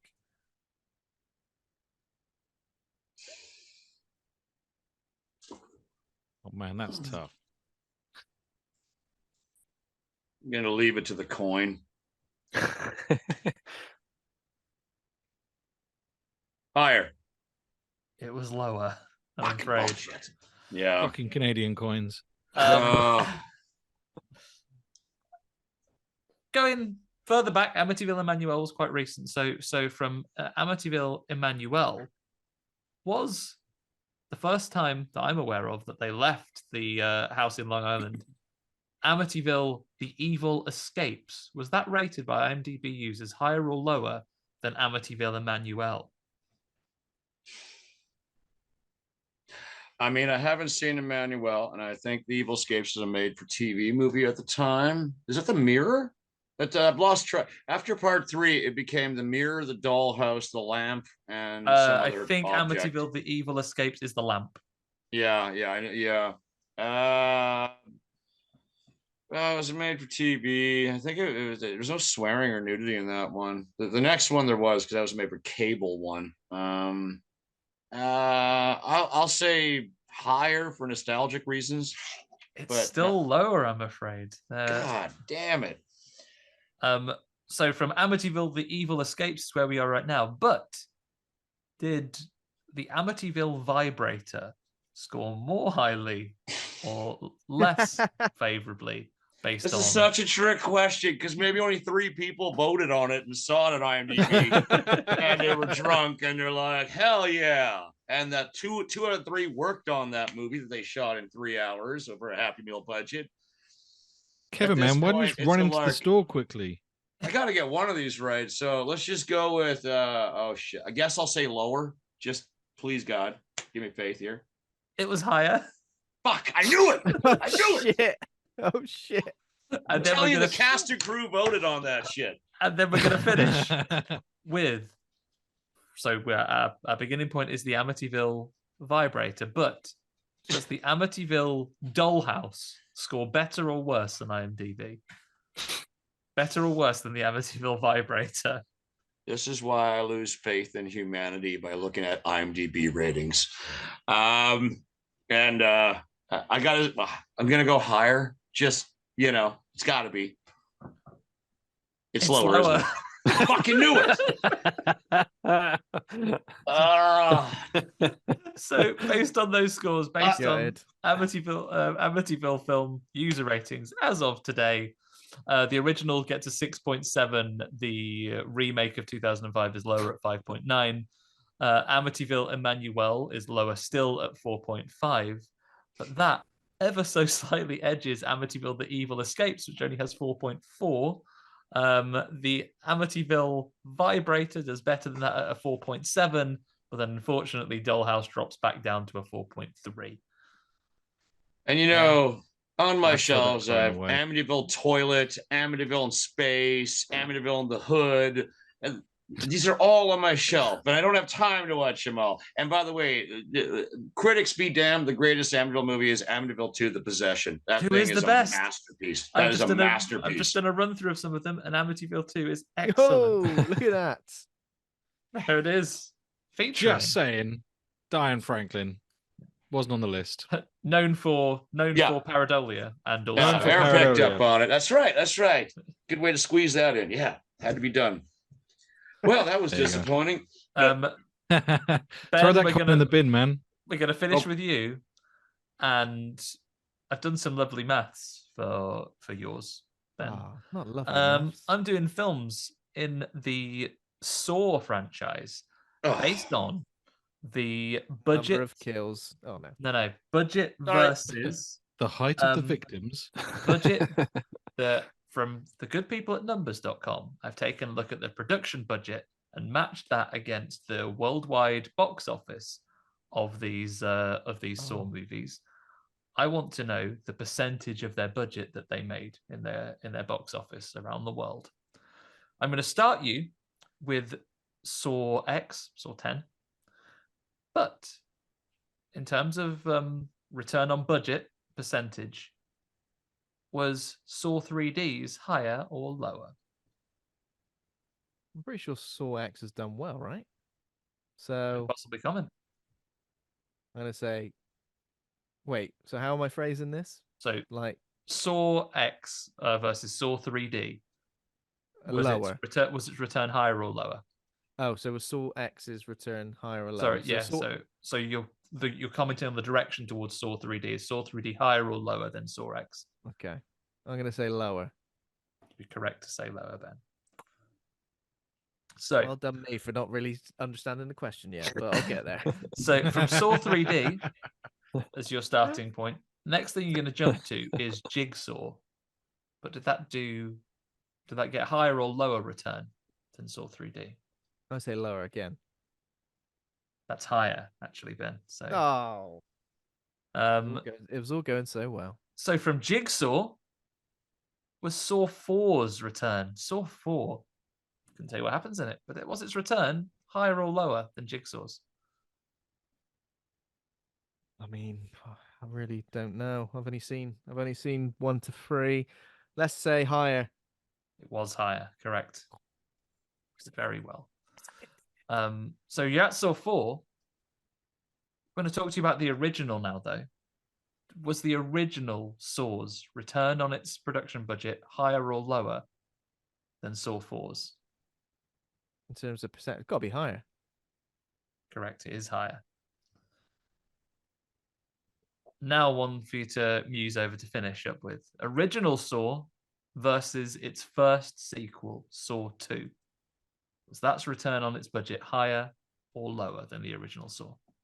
I mean, I'm pretty sure it's like famously small budget for the first one, made a load of money. So as we've had 3 hires in a row, just lower, law of averages. Is lower. Sadly, you just missed out on the bonus point there, Ben. I'll do those percentages for you. So based on the data from numbers.com, Saw X made 840% of its budget. Saw 3D made 780%, 787%. Jigsaw made more. That's insane. Jigsaw made 1,042% of its budget back. Wow. Saw 4 made 1,358% of its budget back. I can see why they keep making them. Made 3,059% of its original budget. It's a very small How budget. much? Wait, what was that one? So original Saw, 3,059% of its budget. In fact, I have it up here. I'll tell you what it was. So original Saw was made on a budget of 1.2 million and made 100 and just shy of 104. Wow. And then the last one, the original sequel, 1,639%. You missed off Spiral. Yeah. Well, Spiral did make money, not famously quite as much. So Spiral, like even that one that people weren't so fond of, budget of 20 million, made 39, 198%. Awesome. Yeah. There you go. Well, that was right. I've got one more round for you before we get into the final. So I've got basically 2 questions each for you. Mm-hmm. Big scoring round here as we play what is known as, in popular podcast, I've certainly seen Gavin on the IGN podcast do this one, where I've gone to the bank of plot keywords that exist in IMDb. And I have a film each for you, and I have 10 of the plot keywords, some of them more obscure than others. If you can get them, I will start you on an amount of points, and I will give you more points with the less keywords that you need to get your plot. If you don't get any, I will offer a steal for anyone else who wants to speak up quickly at the very end and just get one. We will begin, Luke, with you. I just want the name of the film based on these keywords. So you begin with 10 points and go down for each one of these that I give you. You can tell me when you want the next one. So, female protagonist. Alien. No. Locked door.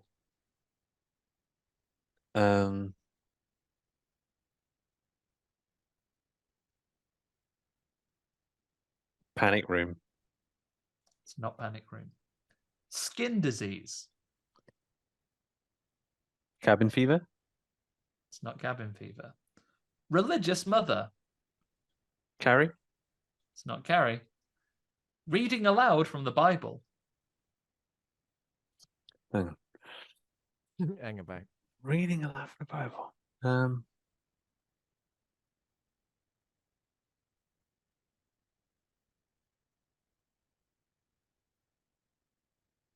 Don't know. Keep going. Smothered with a pillow.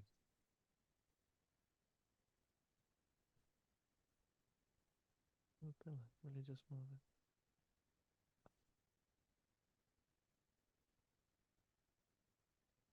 It's tough. I don't know. Keep going. Seance.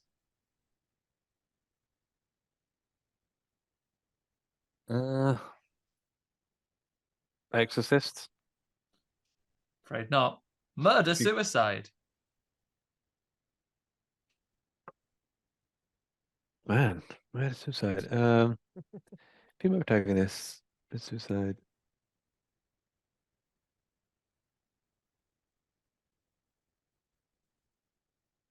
Oh, seance. Got to be.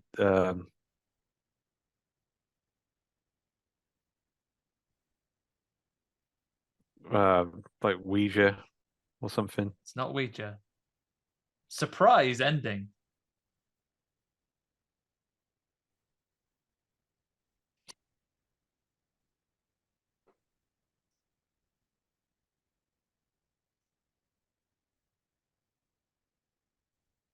The seance thing has got to be. Puzzled face. Man,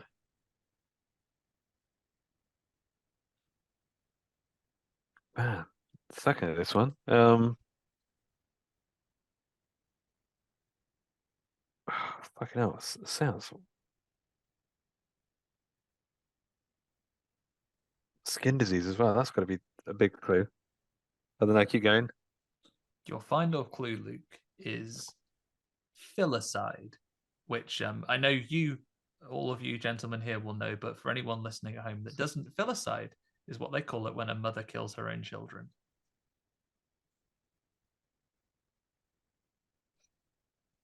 I don't know. I'm thinking of like definitely the wrong film, but there is filicide in it. It's my favorite genre. It's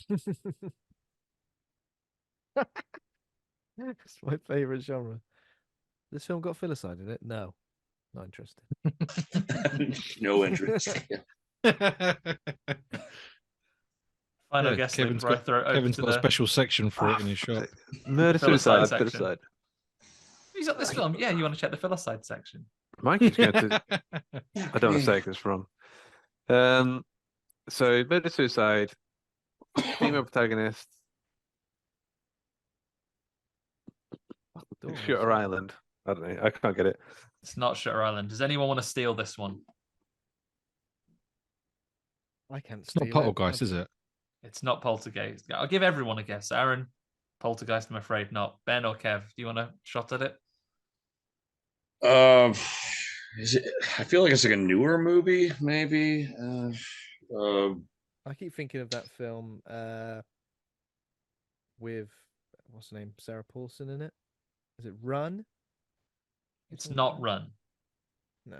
Is it? Got these two mixed up. So the 2020 movie Relic. It's not Relic. It's a little older than that, everyone, but I'll tell you now, it is The Others. So Nicole Kidman, she's killed the kids, and now they're all ghosts.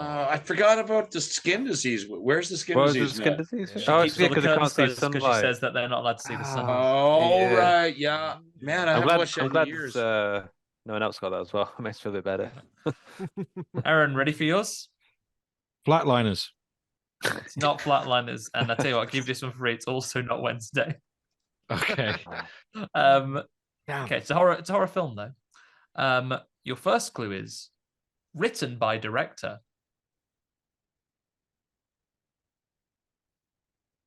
Written by director. Mm-hmm.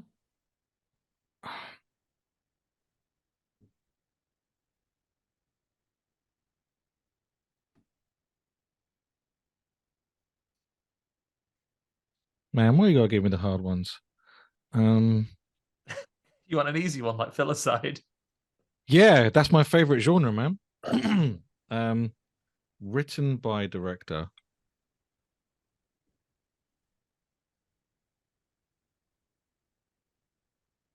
Fuck. Pass. Second clue is that it is a sequel.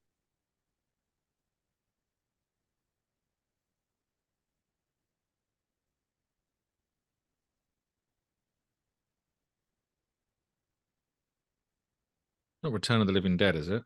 It's not Return of the Living Dead. Okay. Your third clue is it features a bare-chested male.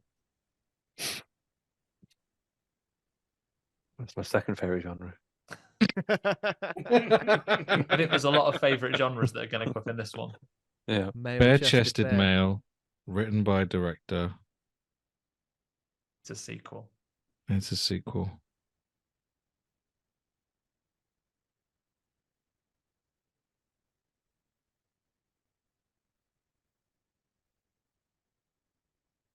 Shit, Terminator 2? It's not Terminator 2. Clue 4, Broken Mirror.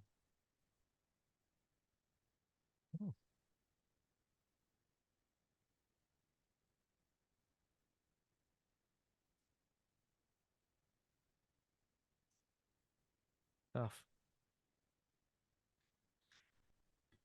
See the wheels turning everyone's heads here.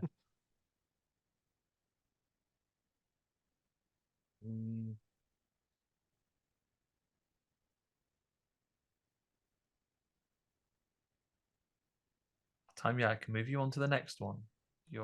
It's a sequel, but it's not necessarily the follow-up. No, it's just a sequel. Just a sequel. Okay, that narrows it down. Not the sequel, a sequel. A sequel. Broken Mirror. Broken Mirror. Wes Craven's New Nightmare? It's not Wes Craven's New Nightmare. Clue number 5. Stabbed with a pen. That narrows it down.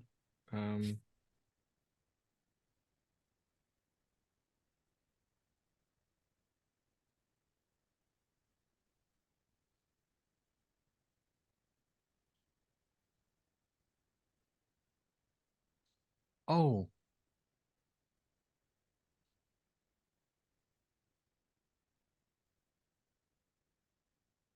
I'm getting fucking Bruce Campbell Evil Dead vibes. Or am I thinking of a pencil? Fuck it, Evil Dead 2. It's not Evil Dead 2. Clue number 6. Head knocked off.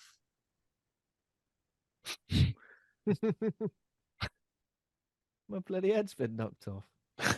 And it's a horror film. Yeah. Punched his body off. Technically, it's Stabbed true. with a hand with a pen. That was Hang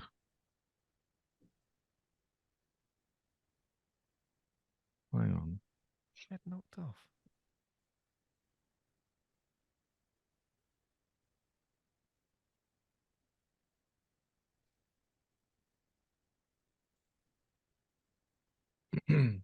Have you got a shelf of films you're looking at? Definitely. Just like... No, I'm just looking into the distance, man. That's the one that's sticking with me, literally, no pun intended. Stabbed with a hand with a pen. Hand. Not with the hand. I definitely mentioned You've led the yourself to just stabbed with a pen. Don't. Yeah. All right, don't just mug stabbed with a pen. Don't mug yourself. Mug yourself. Thanks, man. Yeah, that's great encouragement. Don't mug yourself. What was that last clue? Sorry. So, head knocked off. These are the exact words as described in the plot keywords on the IMDb page of the film. So, man, I'm discovering. You can debate IMDb the accuracy with tonight. the users of IMDb. You can thumbs up or thumbs down those ones if you want to get on the pages later. Totally gonna be doing that later. Yeah. I don't know, man. Next one, pass. Number 7, falling overboard. Yeah. Okay. I know what it is. Oh.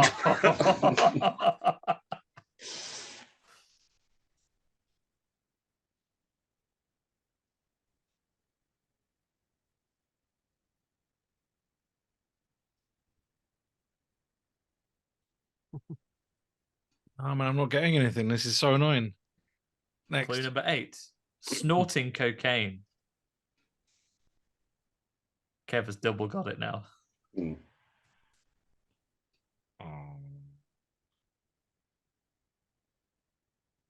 glad Kevin's on my team. Snorting cocaine, falling overboard, stab with a pen. Sequel.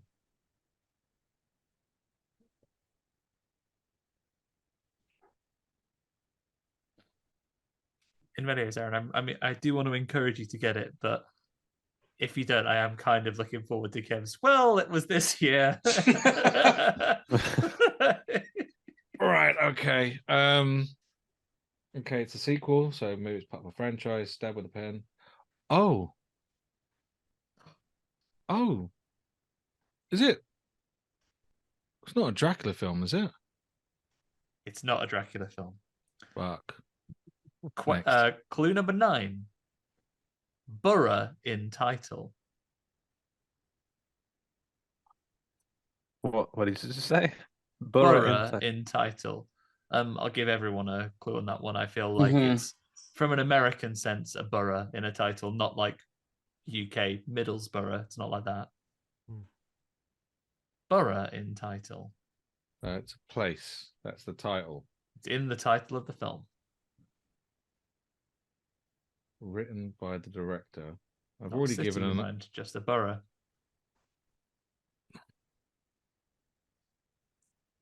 Oh, I'm gonna regret this. Fucking hell. You've got one clue left. One clue left. Stab and broken mirror. Man, all I keep thinking is Nightmare on Elm Street, but that can't be right. It's not. Your 10th clue. Last clue. Hockey mask. Fuck off. Jesus Christ. Yeah. Okay. Narrows it down quite a lot. Why is hockey mask last? Because it's the easiest clue.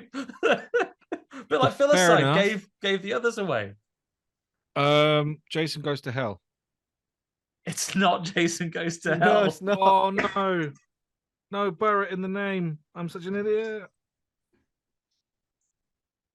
What is it? Is it me? Can I guess so, Kev. You ready for a save? Kev. Well, the year was 1989.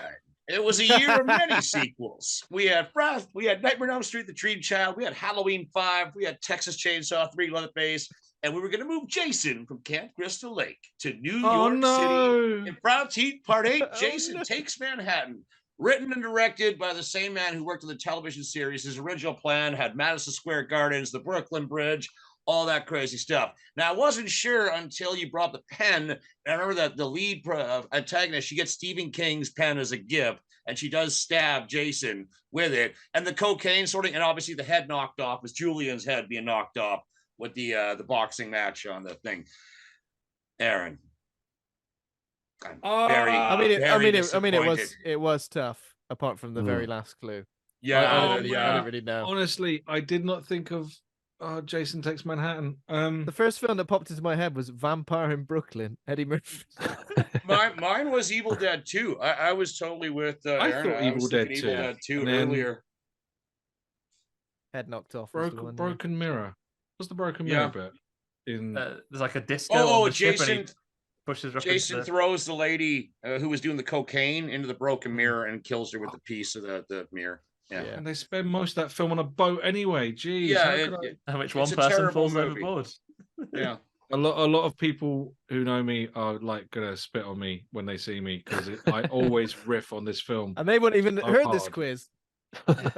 No, they're not gonna find out about it. I'm not gonna promote this podcast at all whatsoever. They're always gonna think I'm a winner.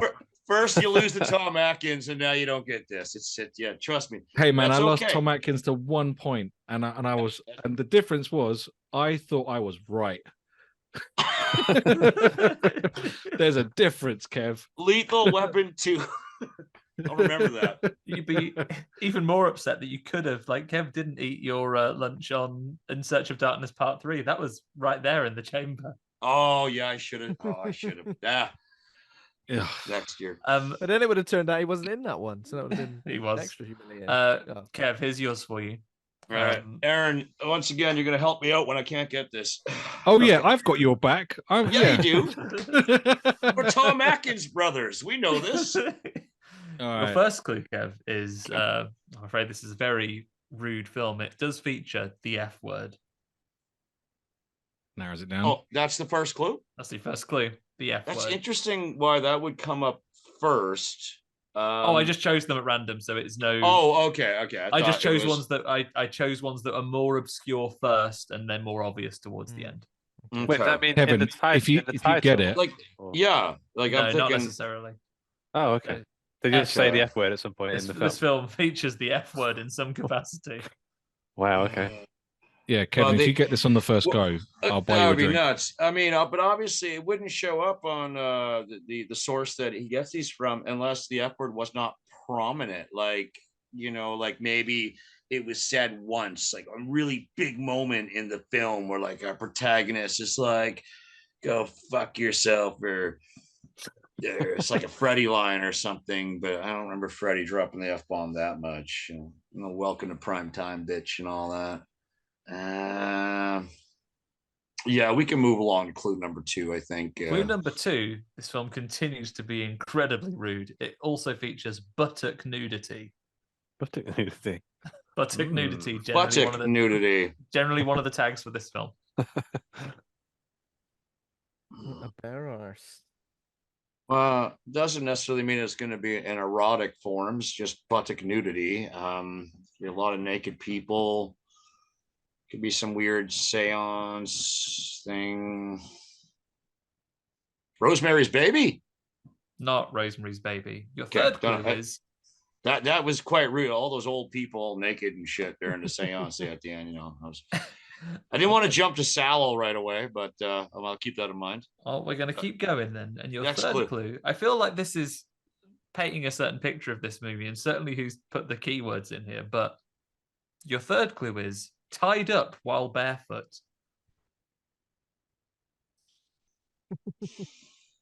Another genre of mine I absolutely love. Tied up. It's a certain search history that's coming up here. This is a horror movie we're talking about, not another adult category of cinema. Okay, just making sure. Tied up while bare feet. Yeah, I can confirm. buttocks. A lot of buttocks, and they're swearing. They're a lot not of buttocks, happy. swearing. They're all tied. I can confirm that unless you're very unwell, the next clue is not horny in the least. Not horny in the least. Well. But yeah, for now, the F word, buttock nudity, tied up while barefoot. F word, buttock nudity. I feel I should guess something, but nothing is coming to my mind. Antichrist? No. Antichrist. Okay. Your fourth clue. Again, the thing I reminded everyone, not horny in the least. Food shortages. Oh, no, I tell me Rumble then. Food shortages. Someone's got their bums out, getting tied up with a barefoot. Not enough dinner, though. Cannibal Holocaust? No. It's not Cannibal Holocaust. Your fifth clue, little technical one for you, but it was shot on digital. Oh. Yeah. Okay. Or is this Aaron getting this? I think I got this one. Of course, a digitally filmed film where someone is tied up barefoot. That's a really, if that is what I think it is, that's a really weird. Fucking weird tag, yeah. Yeah. Food shortage. So yeah, actually, I think I know as well, actually. The shot on digital is quite a big clue, I think. Yeah. See, I want to throw in some making ones, so for technical-minded chaps like yourselves. It's like shot on DV, isn't it? I think like digital videotape or something. Don't give it away. Sorry. I mean, yeah, give it away. He's on our team. Yeah. Tell me more about this digital, Luke. Yes. Next clue, please. Clue number 6. Killed by propeller.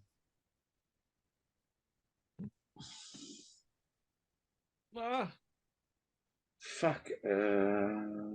You got our questions mixed up, man.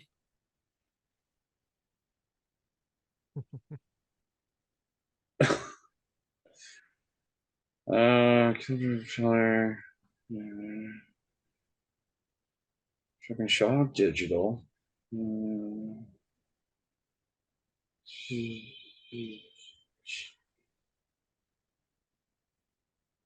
28 days later? No, that's not right. Next clue. I'm blanking here. Clue number 7 is sharpshooter.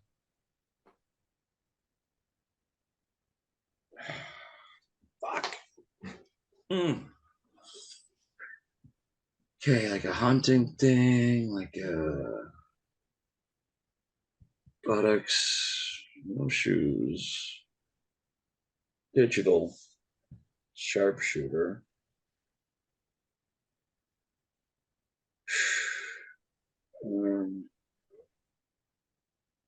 Yeah.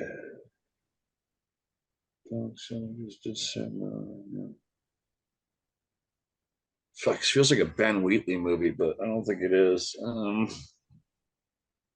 Next clue, please. Question. Clue number 8. Heterochromia. Which, for any listeners who haven't watched X-Men First Class, where Professor Charles Xavier explains it, is when you have eyes of 2 different colors. I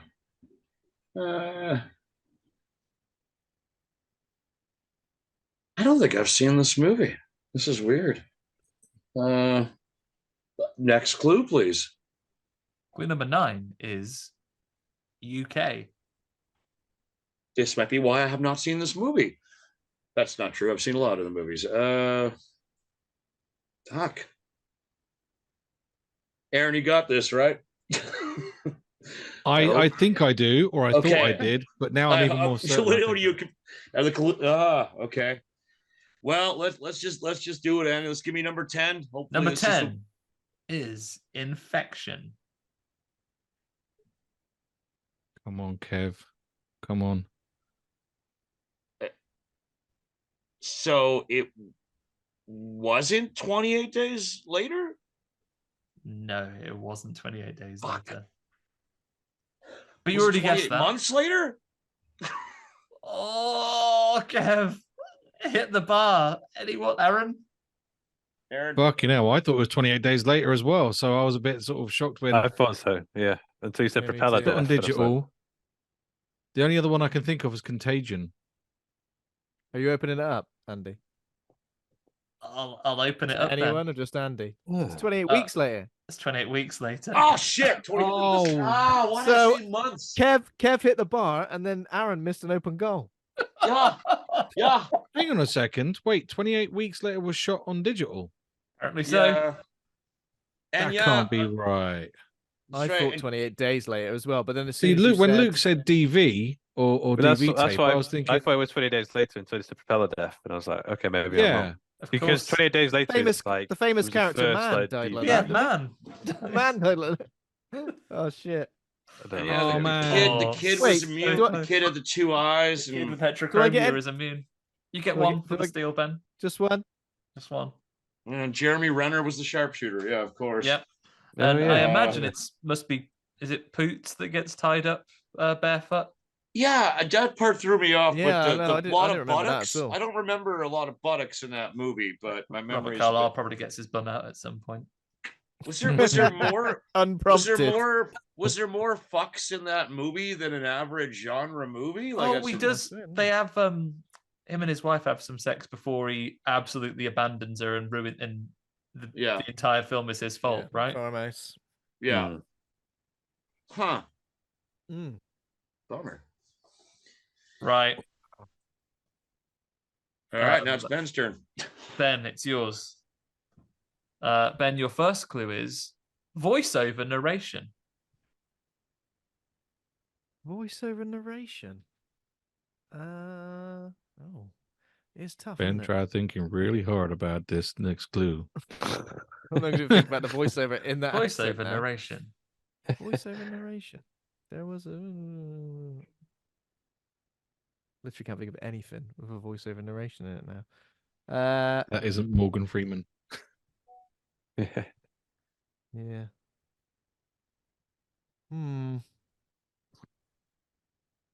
Something like, I don't know, I'm going to just go for like an anthology film. Probably has got a voiceover. Tales from the Hood. Not Tales from the Hood. Clue number 2, screaming. Screaming. A lot of films are screaming in, right? Carry On Screaming. It's not Carry On Screaming. Clue number 3, mother as victim. Mother as victim. Mother as victim. Daddy killed my mum, you have. I killed my mum. Killed my mum. Mother as victim. I was going to say Carrie, but then Carrie's not really a victim. Carrie's mum's not really a victim in that. Let's say Carrie. Carrie. It's not Carrie, Ben. Your next one is number 4, same-sex partners.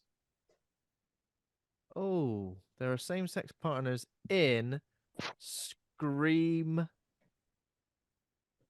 Just Scream 5. No, it's not in 5 cream. Clue number 5, audio cassette. Same-sex partners, audio cassette. Kill. Audio cassette. Like a Saw film? Saw 3? It's not Saw 3.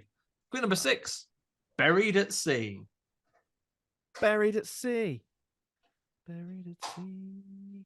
Who gets buried at sea? This is tough. None of this is coming together. Audio narration, buried at sea. I'm thinking like The Northman, but that's not really a horror film, is it? No, The Northman. Whatever. Yeah, go Not on. the Northman. Question number. Stop saying question for fuck's sake. Clue number 7, betrayal. Too vague. Too vague. Betrayal. Buried at sea.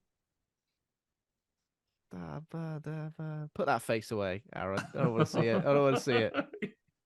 Betrayal. Buried at sea. This is People hard. shouting at their iPods. Ghost Ship. It's not Ghost Ship. Clue number 8, based on a novel. They all are. Based on a novel. Narration. Buried at sea. Based on a novel. Shit. I Am Legend. It's not I Am Legend. We just shout thank you for this drink. Thank you. I've shouted thank you too loudly, made the dogs bark. But your 9th clue, Ben, is dancing with a dead body. Oh, I feel like Kev's got it. Buried at sea. Dance with Kev's on the precipice of getting it. I thought I had it, but I don't. Don't. Yeah, I.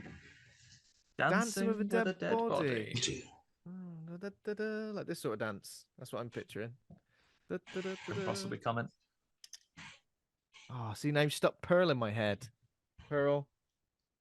Fucking hell. No? It's not Pearl. Your 10th and final clue, Ben, is gothic horror. Oh, shit. It's, is it Sleepy Hollow? It's not Sleepy Hollow. I Luke, jumped in too quick. Have you got a chance to save this one, Luke? Is it the Demeter film? It's not the Demeter. Team VHS a steal on this one. You'd like Demeter, wouldn't you? You'd like Demeter, but she don't want to meet you. I was going to go John Carpenter's The Fog, but then the book thing threw me. And then... Is it... yeah. The Buried at Sea, I'm thinking Death at Sea. I don't know about you, Aaron. All I got is Mary Shelley's Frankenstein, the Kenneth Branagh movie. Frankenstein. It is, everybody. Unless Aaron, do you have a guess? Is it? It's not. Oh, I thought you said it is. Oh, no, right. damn it is not. Aaron, do you have a guess? I was about to say it is and tell you. Oh, right. You got a guess? Dancing with a Dead Person. Buried at Sea, narrator. Gothic film with well. a narrator where someone is buried at sea. There are some same-sex parents. There's some audio cassettes. Mother is a victim. Oh, fuck yeah. The audio cassettes, totally blanked out about that. So it's not literally Gothic then. Modernized Gothic. Oh, yeah, of course. Yeah. No idea. Fuck me. It's like give some up? This is Interview with the Vampire. Yeah. Oh, Yes. Shit. No, I don't think I would have got it. Andy, Yep, is it Interview with the Vampire? it is. Yes. Fucking nailed it. Where is the We're going home. Where does the Buried at Sea part come in? I can't remember. I'll have to look into that. I think one of them gets buried at sea, doesn't it? Like doesn't he throw Tom Cruise into the sea to get rid of him? He does, doesn't he? After he gives him bad blood, doesn't he? Then chucks him in the sea. Yeah. Oh, was that it? Okay. And he's still like healing and stuff by the time he's getting interviewed, I think. Oh, yeah. It wasn't the sea. It was like the swamp or some shit in the bayous. Yeah. Okay. I was picturing the ocean. I was why like, yeah. Yeah. You just forget like some of the early clues, don't you? Like I completely forgot the narration and stuff. Did anyone win that round? No. Well, No. I'll tell you the scores. While I'm getting ready to tell you the scores where they all stand, if all of you grab any type of technology which is either in front of you or in your pockets, you will need in a few moments a way that you can message me that the others will not hear. To keep your answers private as we get into the final round. Any app that you have me on is fine. I will just tell me which one it is. But before we go into our final round for the evening, I'll tell you where the scores stand. Currently in third place on 14.5, I have Aaron. Just ahead on 16.5 in second place, I have Luke. I'm not neglecting anybody. I currently have a tie for the lead. Kev and Ben both have 27. No way. That Amityville killed me, man. Killed me. Oh, not over 5. All right. It literally can all just fall apart with this last round. So Anyway. for those who haven't played before, the last round, making almost the last couple of hours we spent together almost entirely pointless. Legally distinct from the television show Jeopardy, I am going to, before I tell you the final question of the evening, I'm going to give you the opportunity to choose how many of your own points you would like to bet on you getting this answer correctly. Obviously, you can only bet the amount of points you have. So, a recap. Aaron, you have 14.5. Luke, you have 16.5. Kev and Ben, you have 27 points each. So before I read to you the final question, find a way to message me. I'll ask someone another question to distract everybody while you're thinking of that. But each of you message me how many of your points you would like to bet. Just let me know which platform you've messaged me on, and I will add them into the betting. Do we have to say this before we answer the question? Before I tell you the question, yes. Oh God. Okay. Are you going to be like Jeopardy and give us the category at least before we make our wager? The category is horror films. God damn To be fair, touche. Andy, what are you on Instagram? I don't have you, so I have you on Facebook. I have I've just messaged you on Facebook. I've got your bet, Aaron. I've sent on Discord. Can only one person win this question? Well, I'm not going to tell you. God damn it. God damn it. Okay. Right. I've messaged you. I WhatsApped you just to make you go on 3 different platforms. just on every platform. Just to keep you on your toes. Right. That is that one. Aaron and Ben, I have your bets locked in. Luke, I will go and retrieve yours from Discord. Oh. I don't know if I've done the right thing. Have I done the right thing, or have I fucked it? In life. Or have you blown it? In life, that is a question that definitely crosses my mind more than once a day. We won't get into fucking that. hell.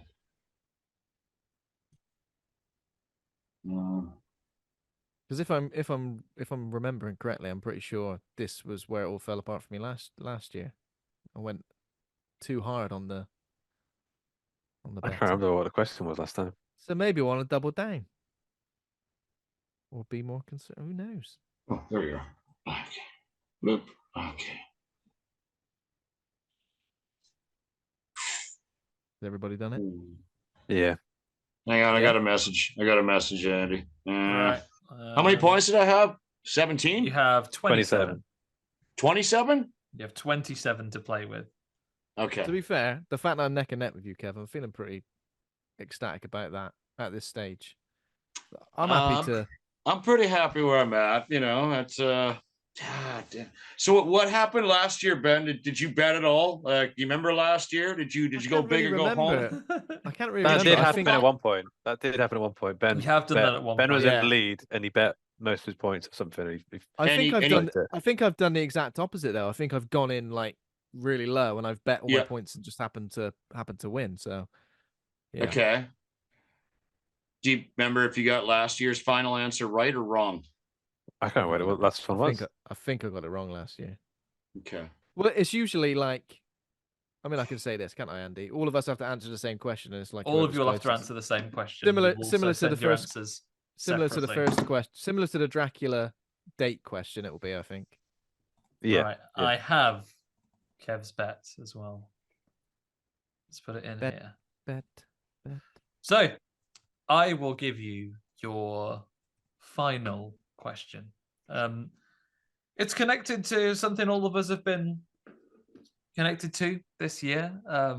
Obviously, we've all had a little something to do with Fright Fest. Aaron, your short film was screened at Fright Fest this year. Can I bet more points now?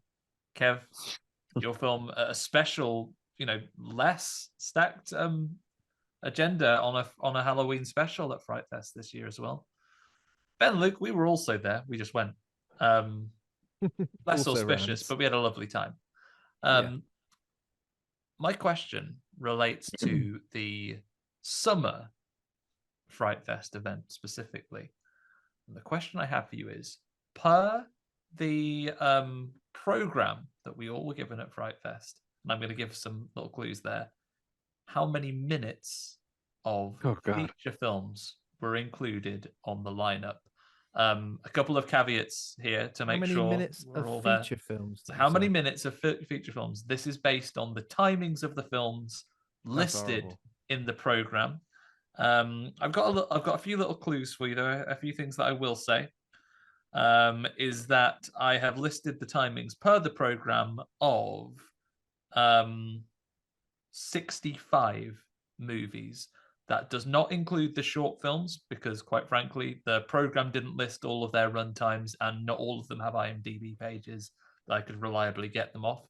I made one slight correction to the program because The Fire You Come To At Last was listed as being a much longer film than it was. I saw it and it wasn't that long, so it was actually 47 minutes shorter. That's the only correction I made. But, so, 65 movies at Fright Fest. With only one correction I've made, how many minutes of films was that? In total. Right, Ben, in total. How many minutes of films was that?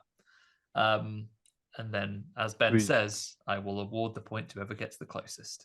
Do we just message you again? Yeah, just message me again. Same platform. Oh, this is painful.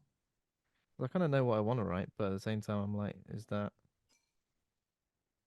too obvious? Oh, minutes, yeah. How many minutes? Yeah.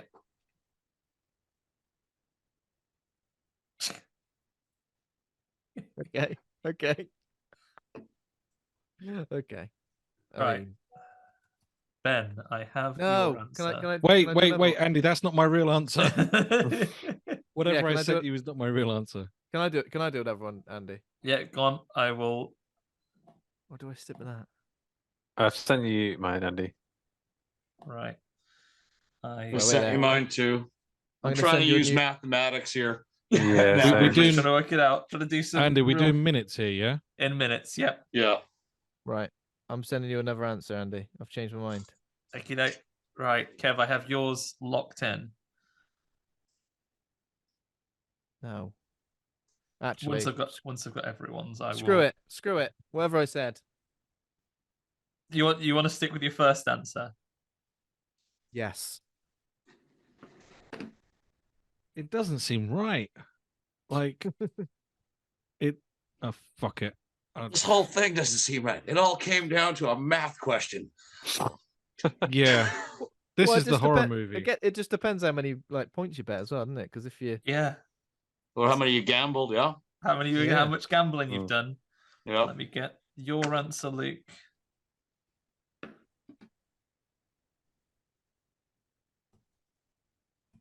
And then Aaron, have you've sent yours over as well, right?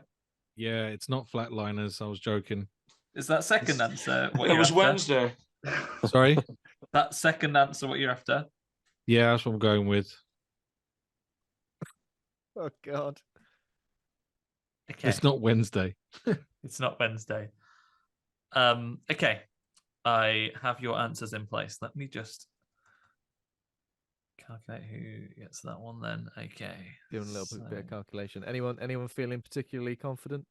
No. No, it's a at bit all, random, man. yeah, to be honest. Mhm. Yeah, it's tough, isn't it? It doesn't feel right. Yeah, it doesn't feel right. Let me I thought you were going to just- include shorts as well. That would have been even worse. So the shorts, I was going to include them, but the program doesn't list them. It gives the names, but it doesn't say what their runtime is. I see. And when I started looking them up to do them manually, not all of the shorts have gone so far as to have an IMDb page with it listed. So I wouldn't want to do some, but not all of them. Be entirely unfair. That's fair enough. Yeah. I'd have just done the runtime of the short film sections. So 1, 2, and 3. Also wasn't on the program. I didn't want to go back in my emails and look it up. That's fair enough. But I mean, obviously, when you're watching those short films, there, it did just fly by. So yeah. Also punchy, right?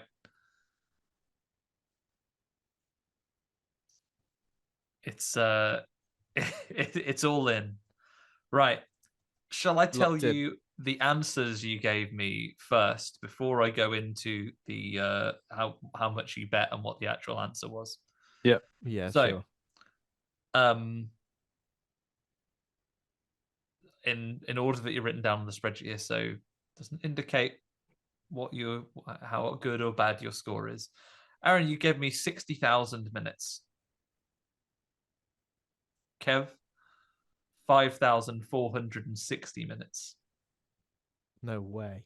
Ben, 5,450 minutes. No. Wow, Jesus Christ. So there is 10 minutes between you. Luke, Can I just? Yeah, 6,000 minutes. 6,000 minutes. What You was guys your? using the same calculator? Yeah, how did you work it out? Because I mean, it doesn't matter if we share how we worked it out. I just times it by 90 minutes, 65, and then I thought there were quite a lot that were less than 90 minutes. So I went 87 minutes by 65. yeah. Nice little calculations. I can't believe we were so close. That's insane. Okay. 10 minutes from each other. Let me then tell you what all of your bets were. Wait, what about Luke? 6,000. Oh, 6,000. Luke was 6,000 minutes. Oh, right. Yeah, that was my fault. I interrupted. Sorry. All right. In terms of the bets, Luke bet 10 of his points. Aaron bet 5 of his points. Kev bet 15 of his points. Ooh. Ben Errington bet 1 point. Howard. He's learned his lesson from going hard. Because I think if I win, all I need to beat Kev is just 1 point. No need to risk it. Unless Kevin also, yeah. But I didn't think our guesses were going to be so similar. God.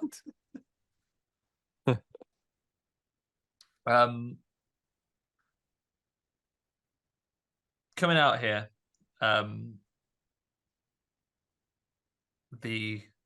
tell you what, I'll tell you how close you were to it. So, Aaron, unfortunately, that's why I asked you to double check your answer. I was worried that you were maybe had an extra 0 on there because you are 53,649 minutes away from the answer.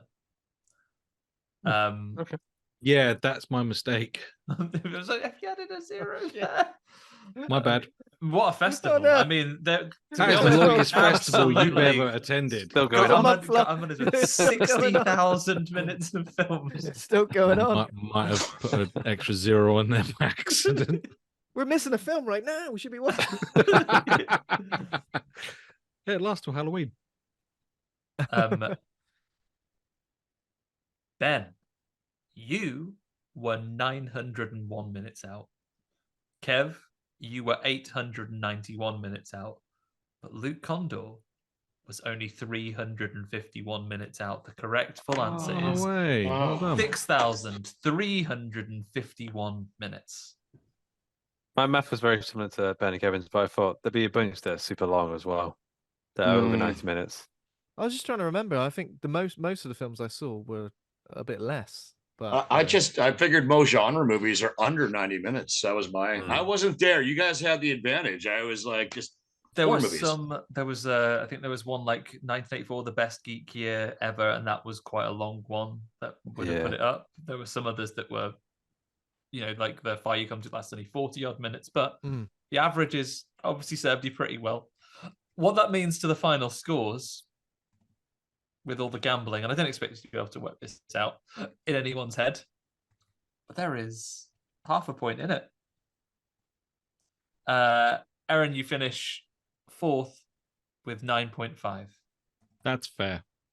It's okay. It's only just off the podium, and the right answers are the friends you've made. Kev, you finish in 3rd with 12 after a hearty bet.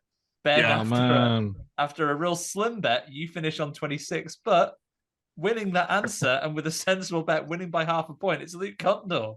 26 and a half. Hey. This game is hollow. It always comes down to that last round, no matter what happens. He's a master of strategy. Hurt. I think this might be the first one I've won since maybe the very first horror quiz. I don't know. Well done, mate, man. this doesn't make sense. The Rock comes back and then defeats John Cena, only to walk away with the championship belt and not come into work on Monday Raw. I'm just saying. This is like when Vince McMahon at WrestleMania 17 threw the chair to Steve Austin, who beat the shit out of The Rock, and it was a hollow victory, but still a victory. And celebrate with the beers. Still a victory. I'm guessing based on that, Luke's back for Night Swim next week, everybody. So when is Night Swim out? Is Night Swim out already? Second week of Jan, we'll be doing that. I think, second week of Jan. Of course. Okay. Next week it's the films of the year. Does that mean as a team? That means as a team we win, right? Oh yeah, you guys won. Let me calculate. We have got the crown back. We have got the crown back. This is the least confident I've been in a long time. Kevin, man, we can never talk about this ever. We can't. Well, we can, Aaron. We lost at a mathematics game. We just a game of chance, wasn't it? It was a game. Yeah, and you got to say, wonderful answers. But I think you could be just listening along, and the absolute baller trivia knowledge from horrors with the years, just pulling them out of the air there. Oh yeah, good times. Amazing stuff, Kev. Aaron's face amazing when you got that one of the clues, like a little face just like. Another amazing quiz, Andy. Thanks to the quiz master as well. Thanks, Andy. An amazing, wonderful, brilliant, awesome rounds. As usual. I will send you those pictures out, Kev. You can maybe some new sleeves for some of those videos. You know exactly what? Oh no, they'll be proudly hanging on the wall, just like if you can figure out what movies these are, free rentals around. Are these children? Why are they bonking them on the head? Hang on, have you got a copy of Sonny Cliffbonk? Sonny Cliffbonk. I do want that on a t-shirt. That would be a great t-shirt. Absolutely. Next Fright Fest, we'll see you. Everyone with their the Fright Fest. Kev, I'm not sure if it's the same at local ones, but I think certainly for Fright Fest London there is a great competition in who can be wearing the most obscurely referenced horror shirt. Cliff Sonny Bonk shirt's got to be it. Cliff Sonny Bonk is on there. Is that from Horror Hangout episode 316? The quiz, episode. Team VHS. Yeah. In which Midsummer was renamed Sonny Cliffbonk. Yeah. It's an indie film, man. It's brilliant. Ari Aster would be like, why didn't I think of that? You'd probably love it. And I'm looking forward to endless fun. A24 films called Filicide coming soon. Yeah. I really have to build up my Filicide category in my store now. It's a challenge I accept, good sirs. You're just going to step out. Your friend's going to be minding the ship. You're going to go and empty a shelf, push a load of stuff onto the floor. I've got an idea. The only fucking film left in the shop is Flatliners. On a Wednesday. On a Wednesday, yeah. Wednesday rentals are free. Yeah. Flatliners on Wednesdays is free. Like you heard it here first, folks. There we go. Thanks, everybody. Thanks for playing, everybody. That was lots of fun. That was fun. That was shit. We lost. Well, terrible. I said we gave the gift of Christmas, the gift of victory. We just gave it away. Christmas. Gave it away. We deserve it. I don't know about that. You can say that. Whatever. Andy, shall I do an outro? Do you want me to do an outro? Yes, please, Ben. I'm ever so tired. That's all good. Thanks, guys, for joining us. It's been an absolute pleasure. We'll see you again in 2024. Thanks for listening. Thanks, Luke. Thanks for coming back for this special. You're very welcome. And thanks for winning and dragging me over the finish line with you. Thanks to our patrons. If you want to support the show, go over to patreon.com/horror hangout. Give us a rating or review. We're on Twitter, Instagram, Facebook, TikTok, YouTube, and Discord, all those places. Next week, we'll be doing a 2023 year in review. I feel like we did that already. We'll just chop that bit of the show out and put that out as a separate episode, I think. But yeah, thanks again for joining us. Yeah, we'll see you in 2024 for more Horror Hangout goodness. Happy New Year, everybody. Bye for now. Bye. Bye.